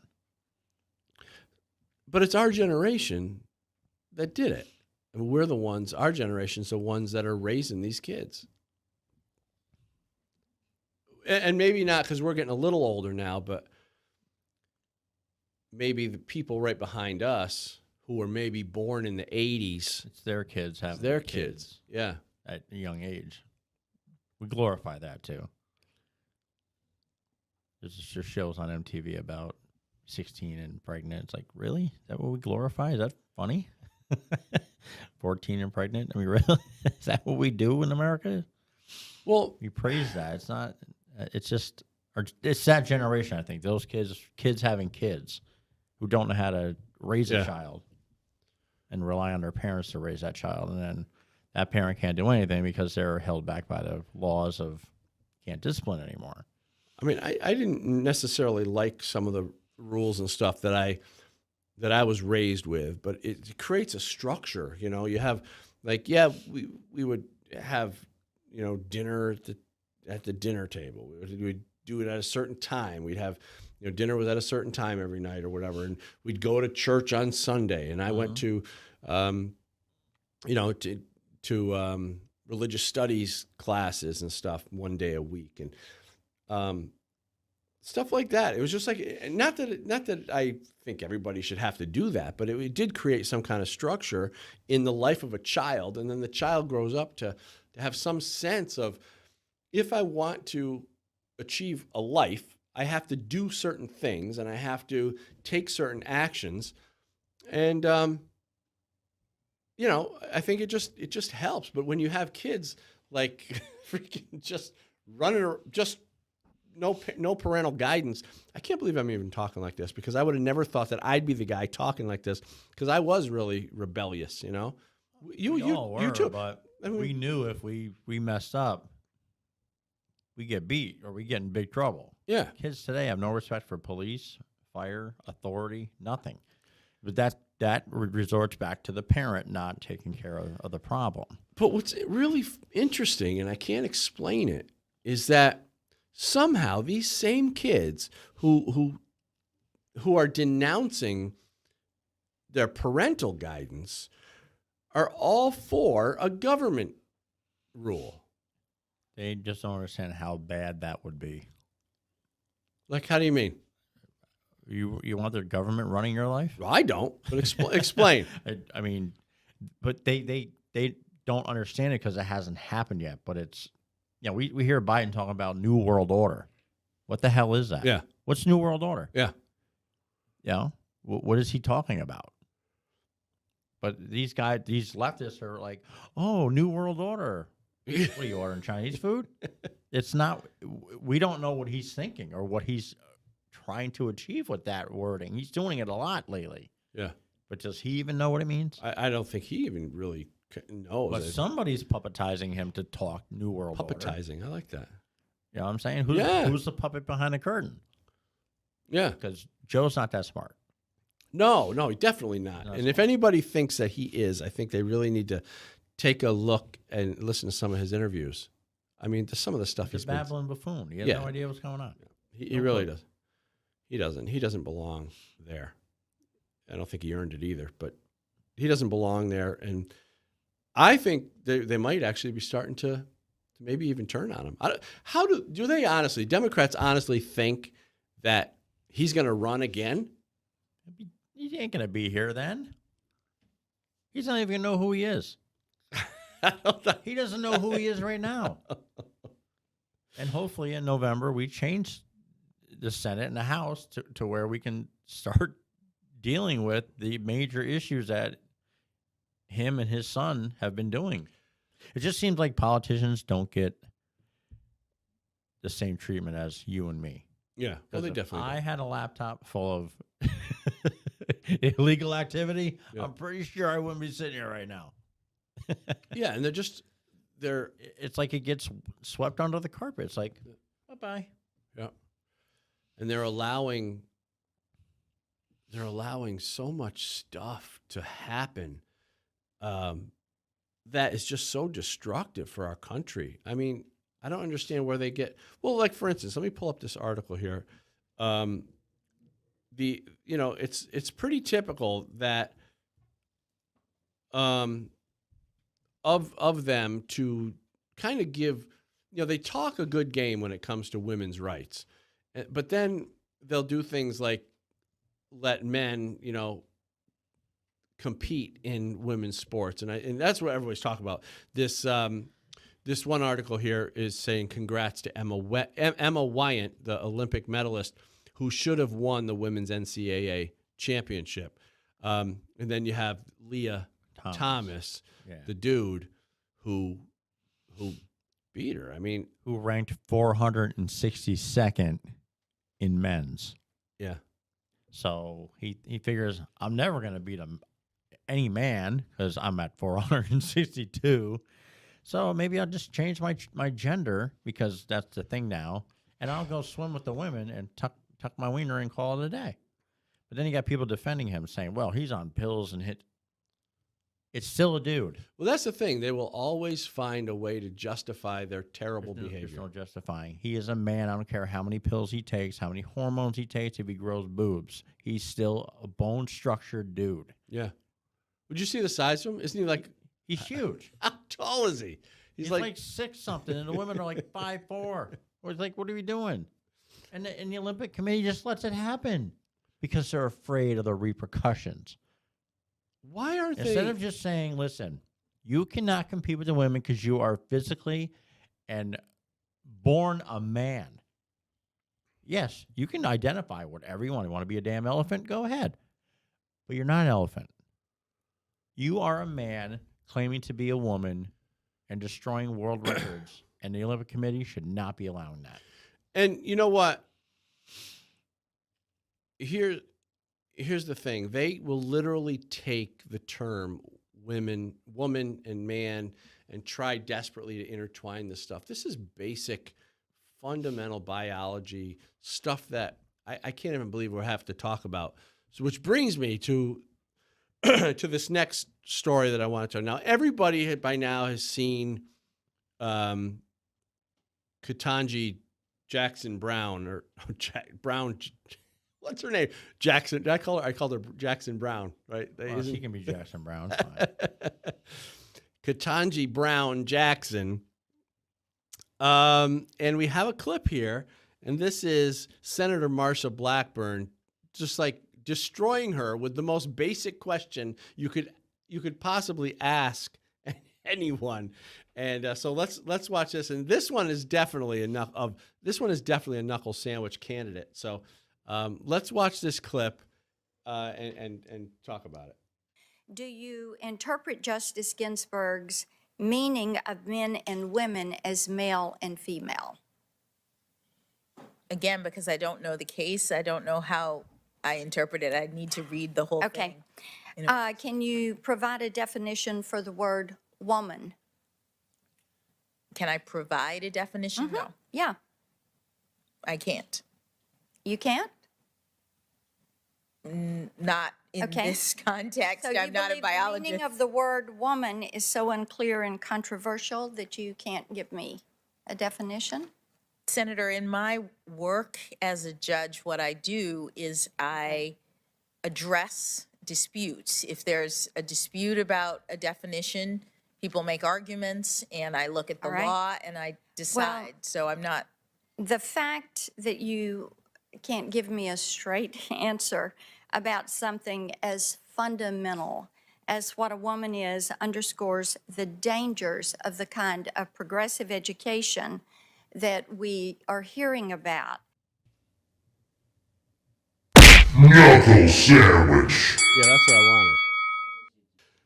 All right. So, it was great because Senator Blackburn asks, you can't answer, you can't define woman?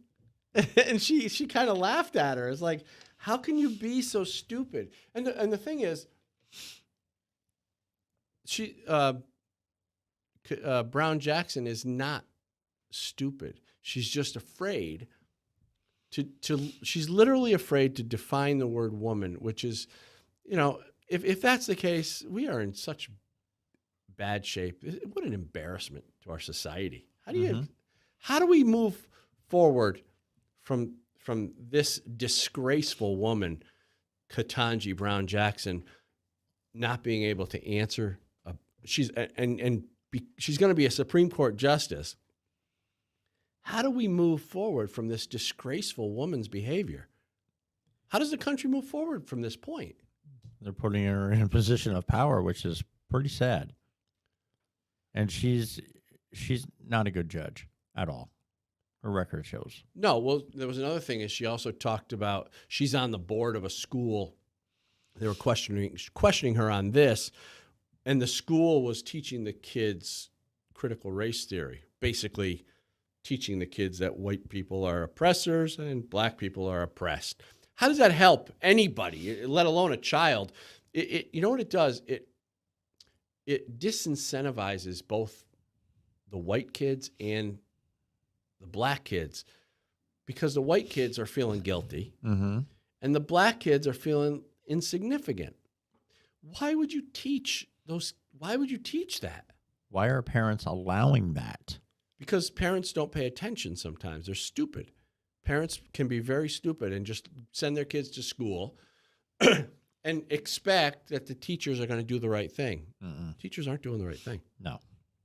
Not all of them, anyway. So then we got, I know we're getting close to time, but we got our so-called president, Sleepy Joe.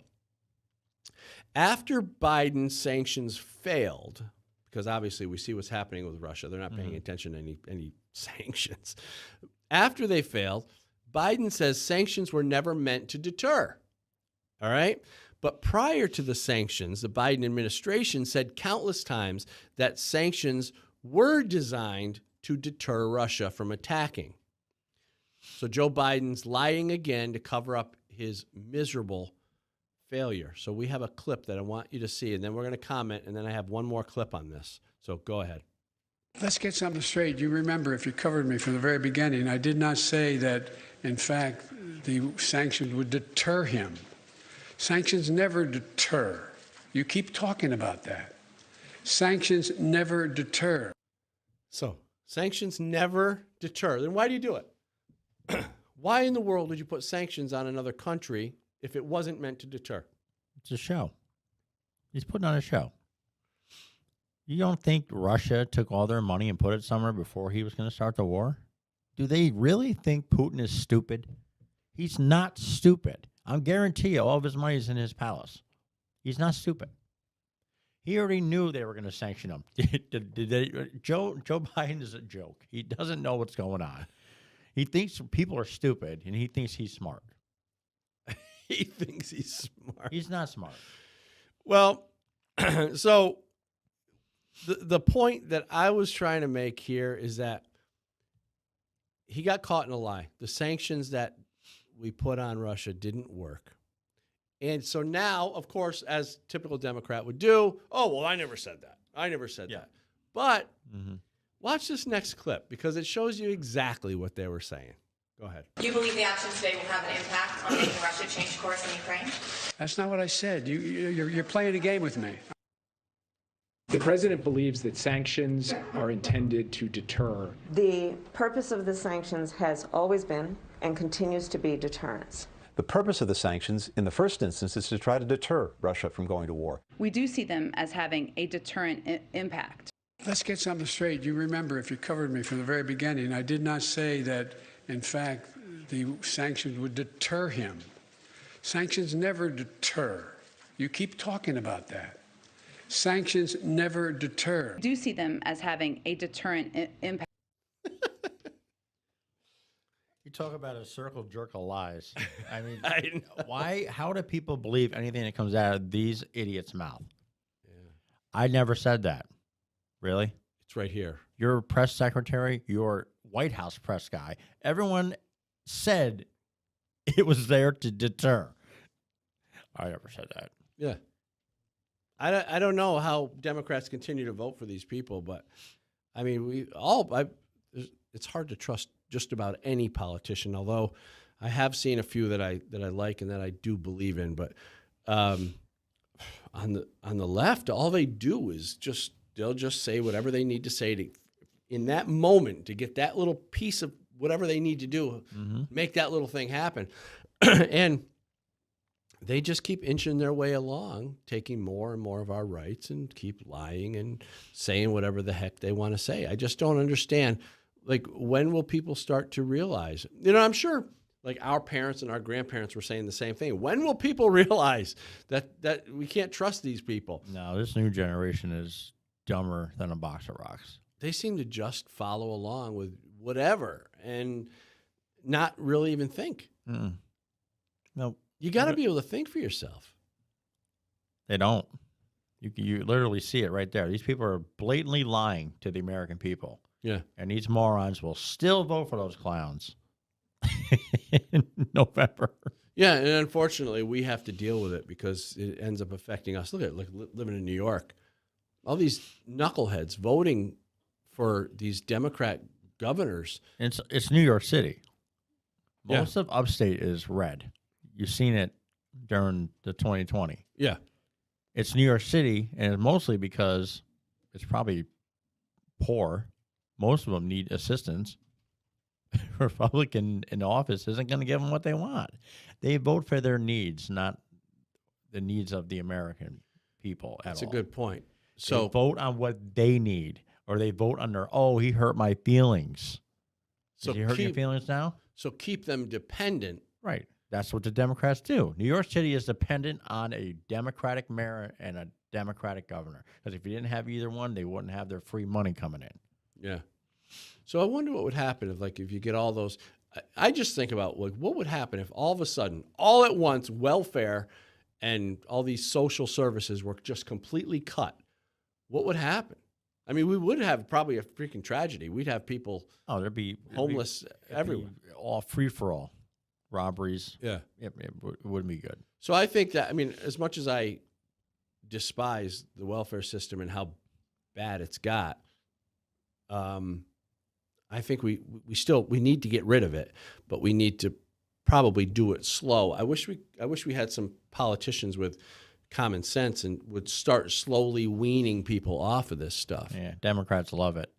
Yeah. They love you being dependent on them because that helps them get their votes.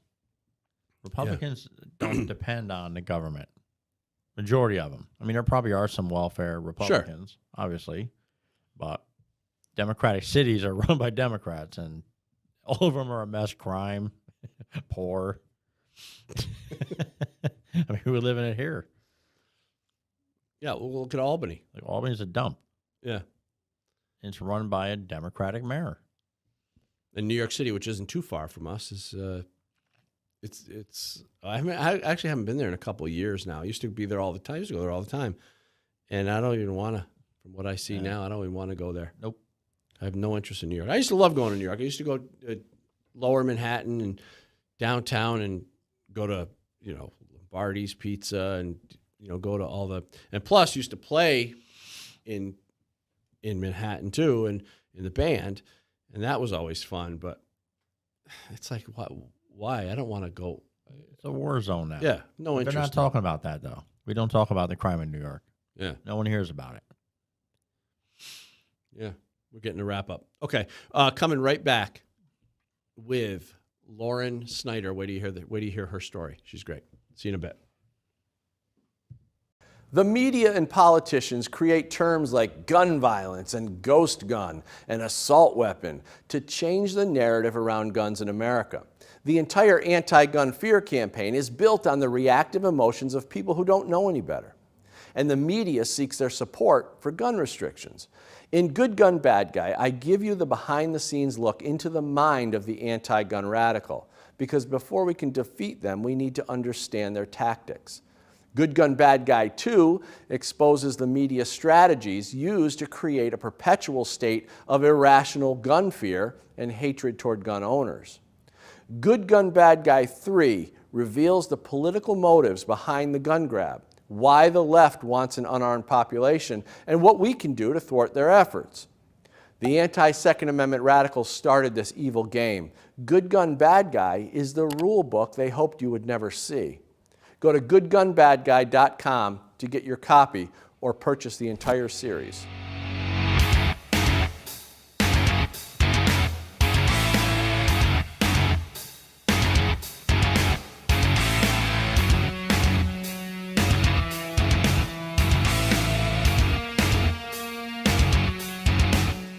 By now you've heard me talk about MyPillow and how it literally changed my life. They won't go flat. You can wash and dry them as many times as you want, and they maintain their shape. They're made in the USA, and for a limited time, Mike is offering his premium MyPillows for his lowest price ever. You can get a queen-size premium MyPillow for just $29.98, regularly $69.98. It's a $40 savings. And kings are only $5 more. So go to MyPillow.com, click on the radio listener square, and use the promo code RAM, like RAM. You'll also get deep discounts on all MyPillow products, including the Giza Dream Sheets, the MyPillow mattress topper, MyPillow towel sets. You can also call 800-867-0416. That's 800-867-0416. But don't forget to use that promo code RAM. Discover Simul TV, a new streaming platform with over 100 channels of live stream content and video-on-demand movies. Family-friendly shows to classic and blockbuster movies. Subscribe today and get so much for so little. Stream in harmony on simultv.com.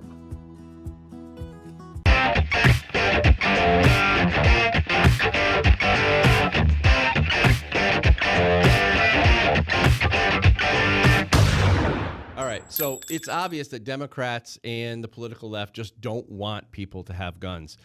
For decades, they've used the flawed logic that guns should be restricted, to hunting. But men and women across the country, who, by the way, can think logically, and take their own personal security into their own hands. And it's one of those things that, although some people don't like it, we know how important it is. Our next guest is Lauren Snyder, and she's the second vice chair of the Arizona Libertarian Party, and she has a very compelling reason why people should have the right to keep their arms, especially women in this case. And so I just wanted to say welcome to the show, Lauren. How are you? I'm great. Thank you so much for having me on the show. I'm really happy to just have this opportunity to speak on my experiences. Well, when I saw the video, I was like, oh, and our friend Cheryl Todd recommended that you come on the show. And so when I saw the video, I was like, this senator was horrible. I mean, he completely disregarded all the reasons that you had to be able to protect yourself with a firearm. So can you maybe just tell your story? Bring us up to speed. Who are you? How did you get there? And go ahead, just give us some information on your story. Sure. So I actually met Cheryl Todd through the DC Project, which is a great organization that has the intention of educating and just empowering women to be, exercising their Second Amendment rights. So I had met Cheryl at the annual Second Amendment rally here in Phoenix, and she was awesome. We just kind of hit it off, and she had put out a message saying, hey, does anybody want to come testify in favor of these two gun rights bills down at the Arizona Senate Judiciary Committee hearing? And I had the day off, and I was like, yeah, sure, I'll go. I'd been meaning to get up there to see what it was all about anyway. And one of the bills in particular was basically it would expand the areas that somebody with their concealed carry permit could legally carry without any repercussions. So like certain public buildings, at public events, if you have your CCW, you could basically just bypass security and you don't have to worry about it, because Arizona is a constitutional carry state. So for those of us that have gone that extra step and gotten our concealed carry, we obviously are trying to be as responsible gun owners as possible by having gone through that process. So why wouldn't we be afforded that convenience pretty much of, you know, being able to carry? So when I got to the Senate hearing, I had written all these statements and I felt really prepared, and then I realized it didn't save onto my phone, so my statements were gone and I had to wing it. It was my first time, and like not much really makes me nervous. That made me a little nervous because then I felt very like, oh my gosh, what am I gonna say?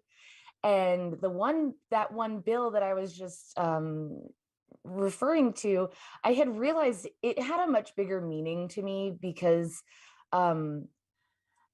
the reason that I had really wanted to get up there and talk was because there was an instance where I was respecting the law and I didn't bring my firearm with me, and I was in a public space where I knew that I by law wasn't supposed to have my firearm, so I left it at home, and I was stalked by a guy on social media and he attempted to abduct me. And I have a condition that I refer to myself as differently abled. I personally don't like the term disabled because I am still able. My abilities are just different. And so with that being said, I can't defend myself. If I throw a punch, I'm probably going to do more damage to myself than the person that I'm trying to defend myself against. And I also can't run and hide and wait for help to come, or wait, you know, and call the police.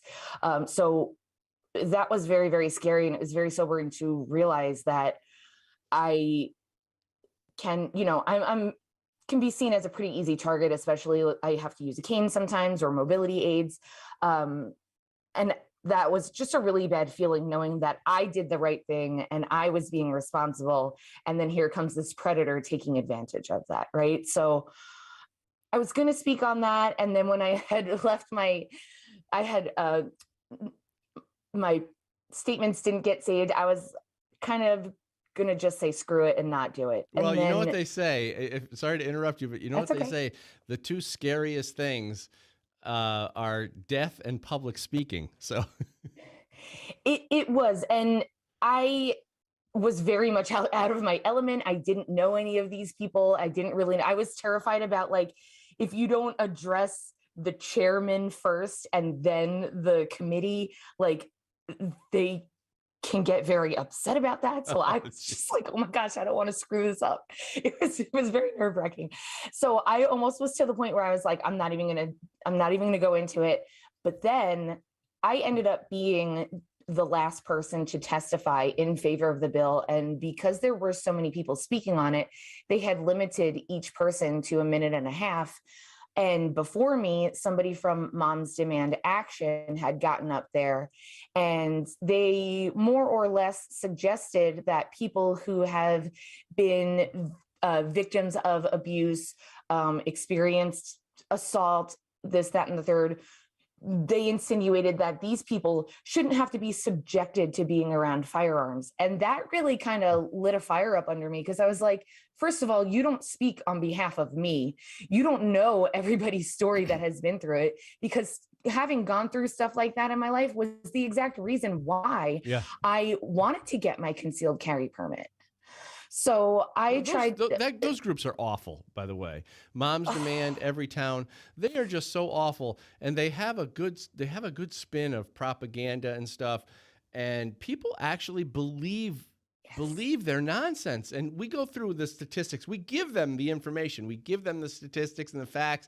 They don't care. They ignore it, and they create their own Bloomberg-funded studies and all sorts of stuff. They're just awful. But go ahead. I agree. And part of kind of what you said, like, their testimony was very scripted. There was no personal story behind it. There was no emotion behind it. They just said, oh, well, you know, these people who blah, blah, blah, blah, blah. And I was kind of annoyed by it. So that kind of lit a fire up under me. And I was like, you know what?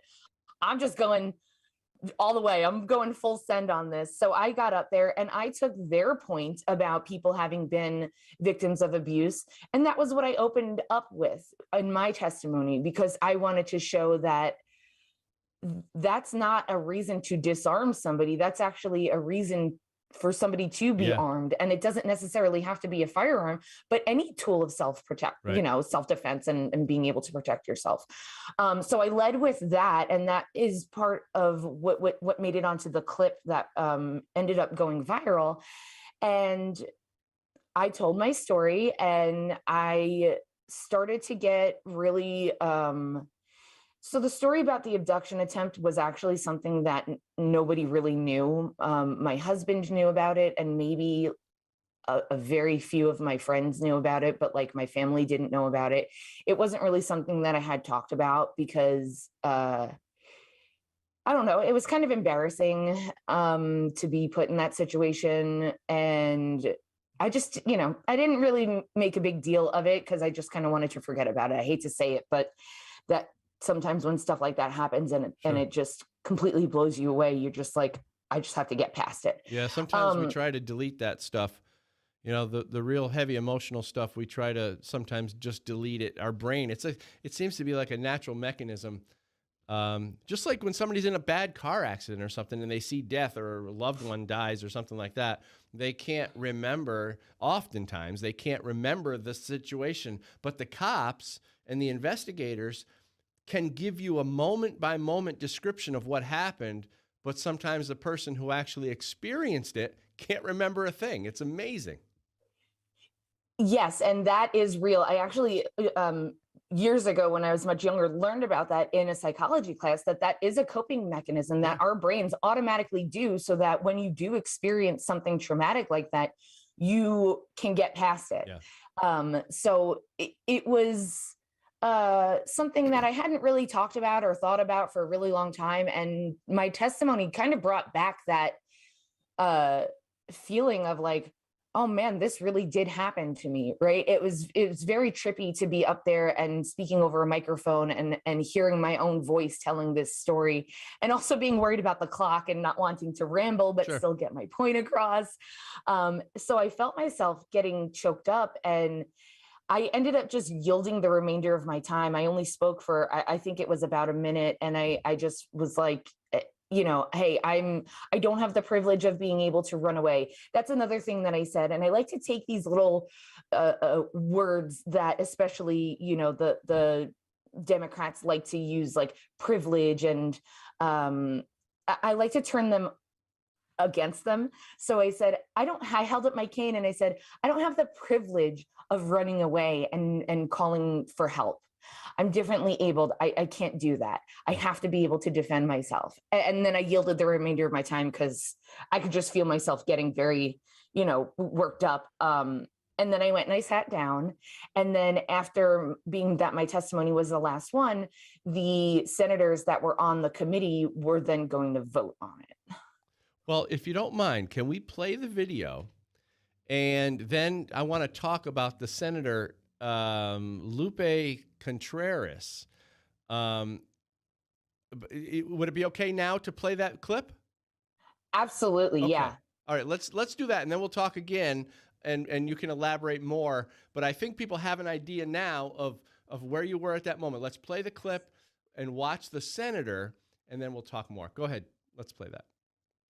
That I got my concealed carry is because I've been a victim of sexual assault. I've been a victim of random assault. I've been a victim of domestic abuse.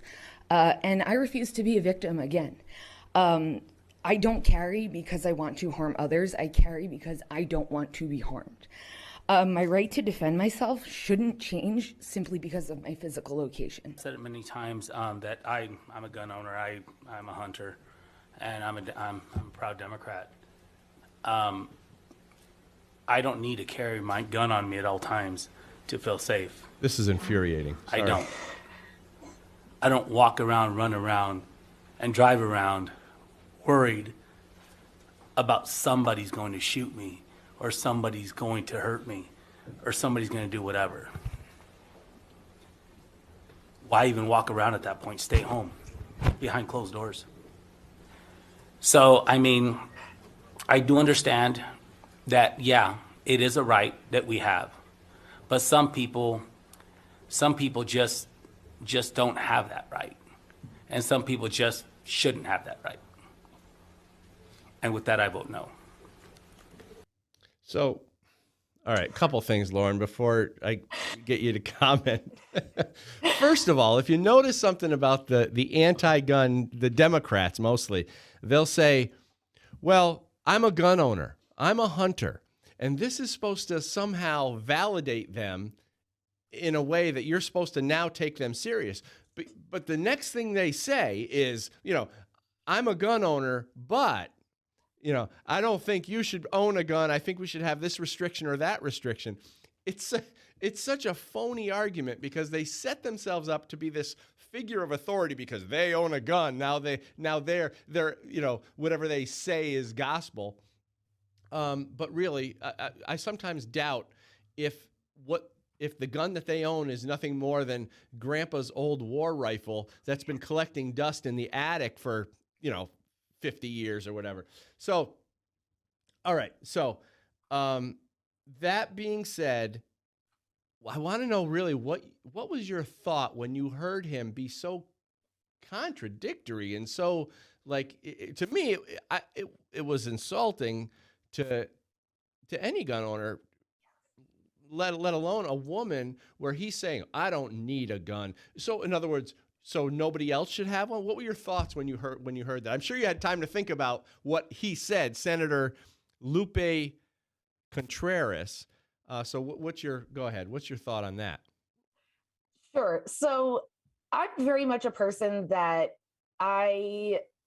issues like this, I like having conversations about, and even when it's somebody that doesn't agree with me or doesn't see my point of view, I like that challenge of trying to meet in the middle somewhere. So it was very frustrating for me to be sitting back in the audience and not being able to have a conversation with this guy who just was making these completely arrogant remarks. Yeah.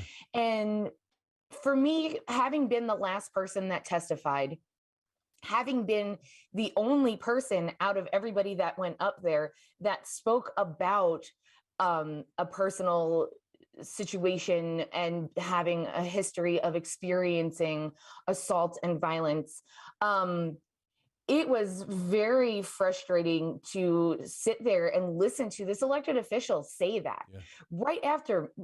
I mean, I think it was 2 minutes after. And now, mind you, the senators don't have to explain their vote. They can just vote no. Right. So the fact that he went out of his way to go and say all of that was even more, it's just like, this guy is for real right now. Yeah.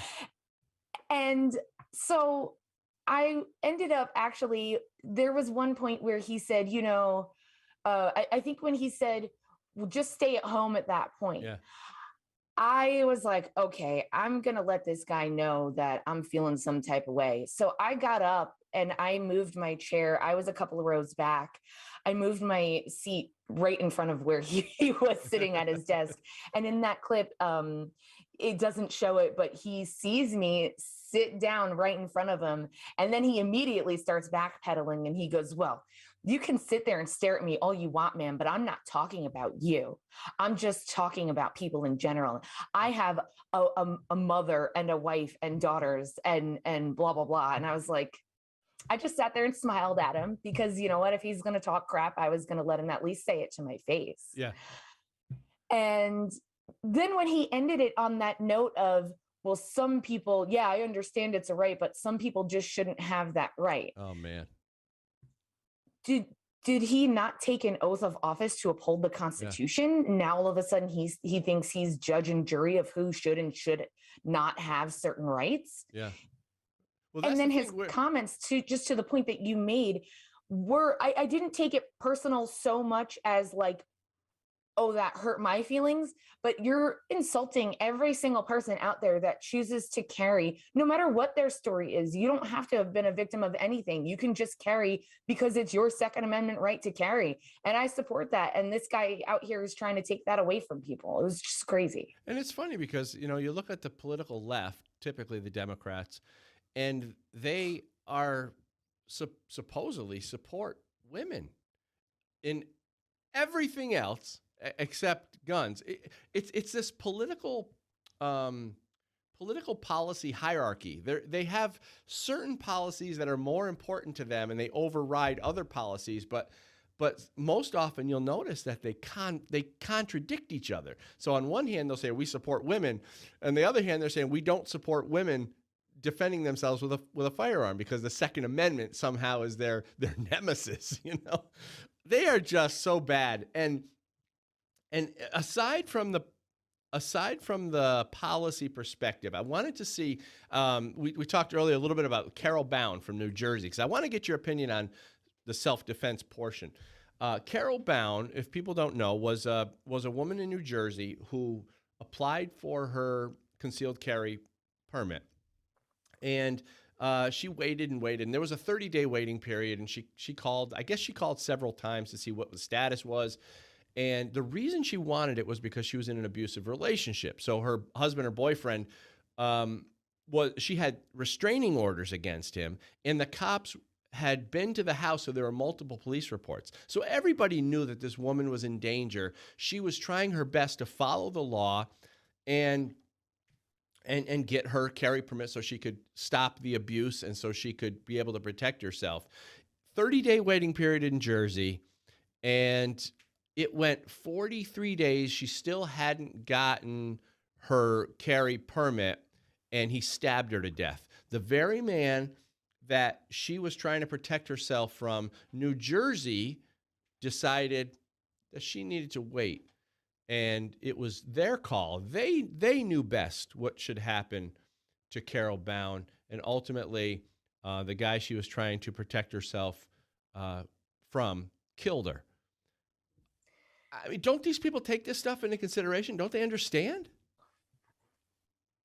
To be honest with you, it's very, it's just stories like that are heartbreaking because once again, here is a person who is trying to, all she wanted to do was defend herself, right? Like there's this misconception about people want to carry guns because they want to hurt somebody. And that was one thing that I also tried to make a point in my testimony. I don't carry because I want to hurt somebody. I carry because I don't want to be hurt, period. I've had my concealed carry and I've carried every day for the last decade and I've never shot or hurt anybody.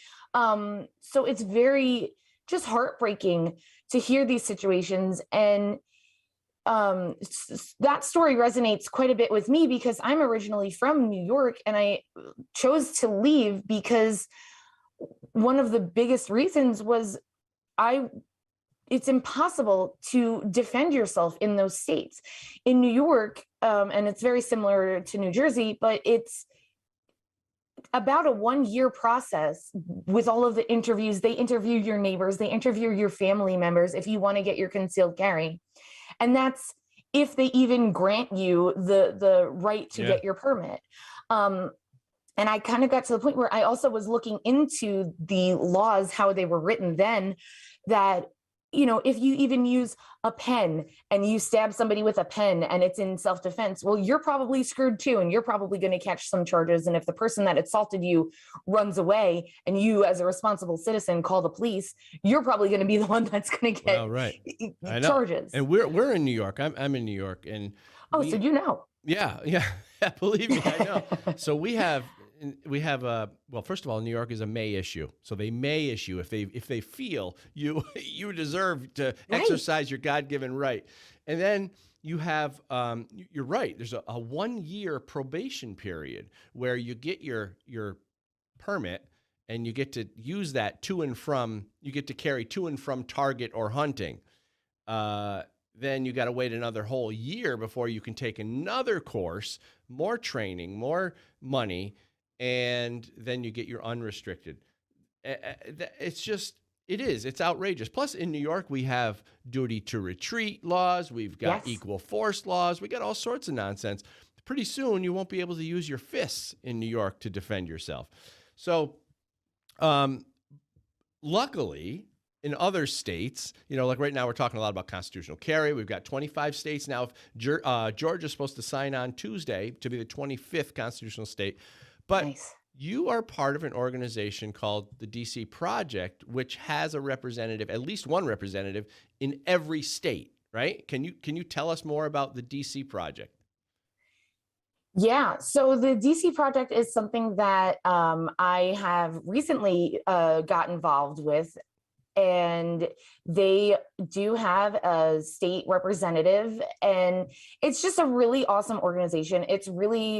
They were so supportive with everything that happened in my case. And they were like, we're not going to let this guy get away with this. What he said is just a travesty, and the hypocrisy of, the Democrats. It needs to be pointed out because these people don't actually care about you.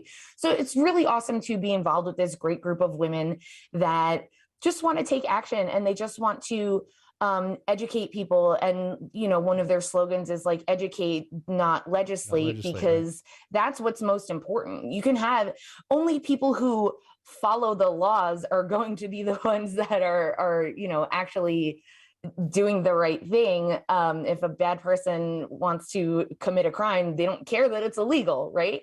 So it's really awesome to have that focus on educating people. And that's a big thing among women, is a lot of times they would like to know how to defend themselves, but they're afraid, or they feel uncomfortable, or they feel like it is a very male-dominated atmosphere. They feel intimidated or whatever. So it's really awesome to have the DC Project out there and really just taking action and not just talking about it, but being about it. Well, and I know a lot of people from the DC Project, and we talked about Cheryl Todd. She's fantastic, Cheryl Todd. And she's the Arizona representative, or she's part of the Arizona chapter, I should say. Diana Muller, she's fantastic. And I don't want to say, because I'm sure I know there's like a bunch of people involved, and I'm not going to remember everybody. But anyway, so it seems like it's a great organization because you're putting. And actually, I spoke with them in DC at an event with Dick Heller, and DC Project put that on right at the Capitol building. That was kind of cool too. So lots of great people over there. And I guess the idea, right, is to talk about women being able to exercise their God-given rights. It's not just about us guys. I mean, although us guys love being able to, carry guns, and we love guns, it's a growing number of women now that I'm starting to see that are gun owners and concealed carriers. It's just amazing. I mean, are you seeing a rise in women concealed carriers? Absolutely. Yeah. I also have, with my activism, I've had a lot of my female friends reach out to me and say, hey, this is something that I've been wanting to get involved with for a while, but I just didn't know where to start. So it's really awesome to just even open up that conversation. A lot of women, even, my sister, and, I've had a couple of friends that they're afraid to even hold a firearm. So it's just getting past that fear and getting people comfortable with it. And the other thing that I always say is, like, if you're not comfortable with a firearm, there are other tools of self-defense too. So, it's pretty amazing. And I tend to like it because gun rights are women's rights. Yeah, oh, definitely. And, I really started to learn this when I wrote my first book in 2016. A woman named Jan Morgan in Arkansas, a good friend of mine, she started 2A Women, and I really started to understand that, man, there's the women in the firearms community, let's say. I can never think of a great word to call it, but it's just a growing number of women now, and it's awesome to see that. And it's awesome that women are able to equalize the force in which they might need should they be attacked. So it's the great equalizer. We gotta wrap it up. Can you tell us where people can find you and what's your kind of call to action? Sure. So first and foremost, for anybody that is interested in joining the DC Project, their website is dcproject.info, and they really are just a wonderful organization. And as we mentioned, our Arizona State Director, Cheryl Todd, and just all of the women, they're great. So for anybody that's even curious, check it out. I ended up actually creating a website for myself when all of this happened, because the DC Project ended up putting out that video clip and it went viral. It's still going viral. It's still being shared on Twitter and Instagram and stuff. And I wrote an op-ed piece. So I created a website so that I could publish that piece. And my website is laurenliberty.com. And if you want to follow me on Twitter, I am on there as Lauren_Liberty_. And I mean, if anybody that wants to reach out, and even if you're not sure about gun rights or anything, I mean, I am an open book. I'm happy to talk with anybody.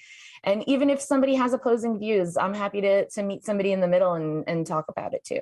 Wow, that's awesome, Lauren. Thank you so much. And I appreciate you being on the show. And we're just glad to have you. And we'll have to do it again. I'm sure there's a ton more stuff that we could talk about. But thanks for coming on. Thank you so much for having me. I'm so glad that we were finally able to get together.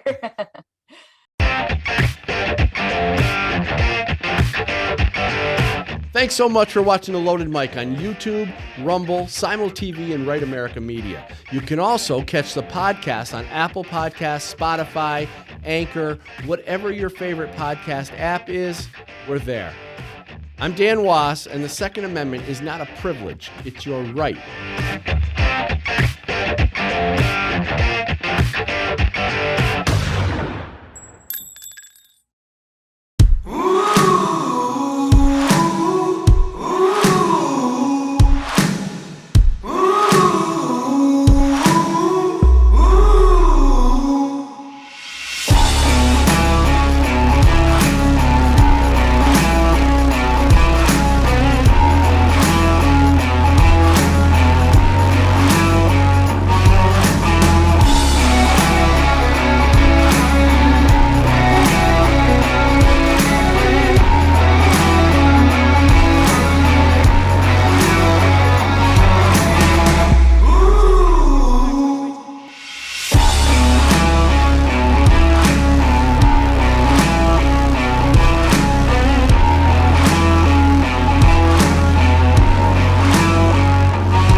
It is necessary to purge the establishment. What she's suggesting that churches do, a focus on... That's not necessarily a good thing to start with. Stating it wasn't around when we needed the greatest generation of the 30s or 40s. It happened before the election because there are too many Republicans that are afraid that their wrongdoing is going to... It's unacceptable, and I'm not going to sit here, stay silent, and not call it out.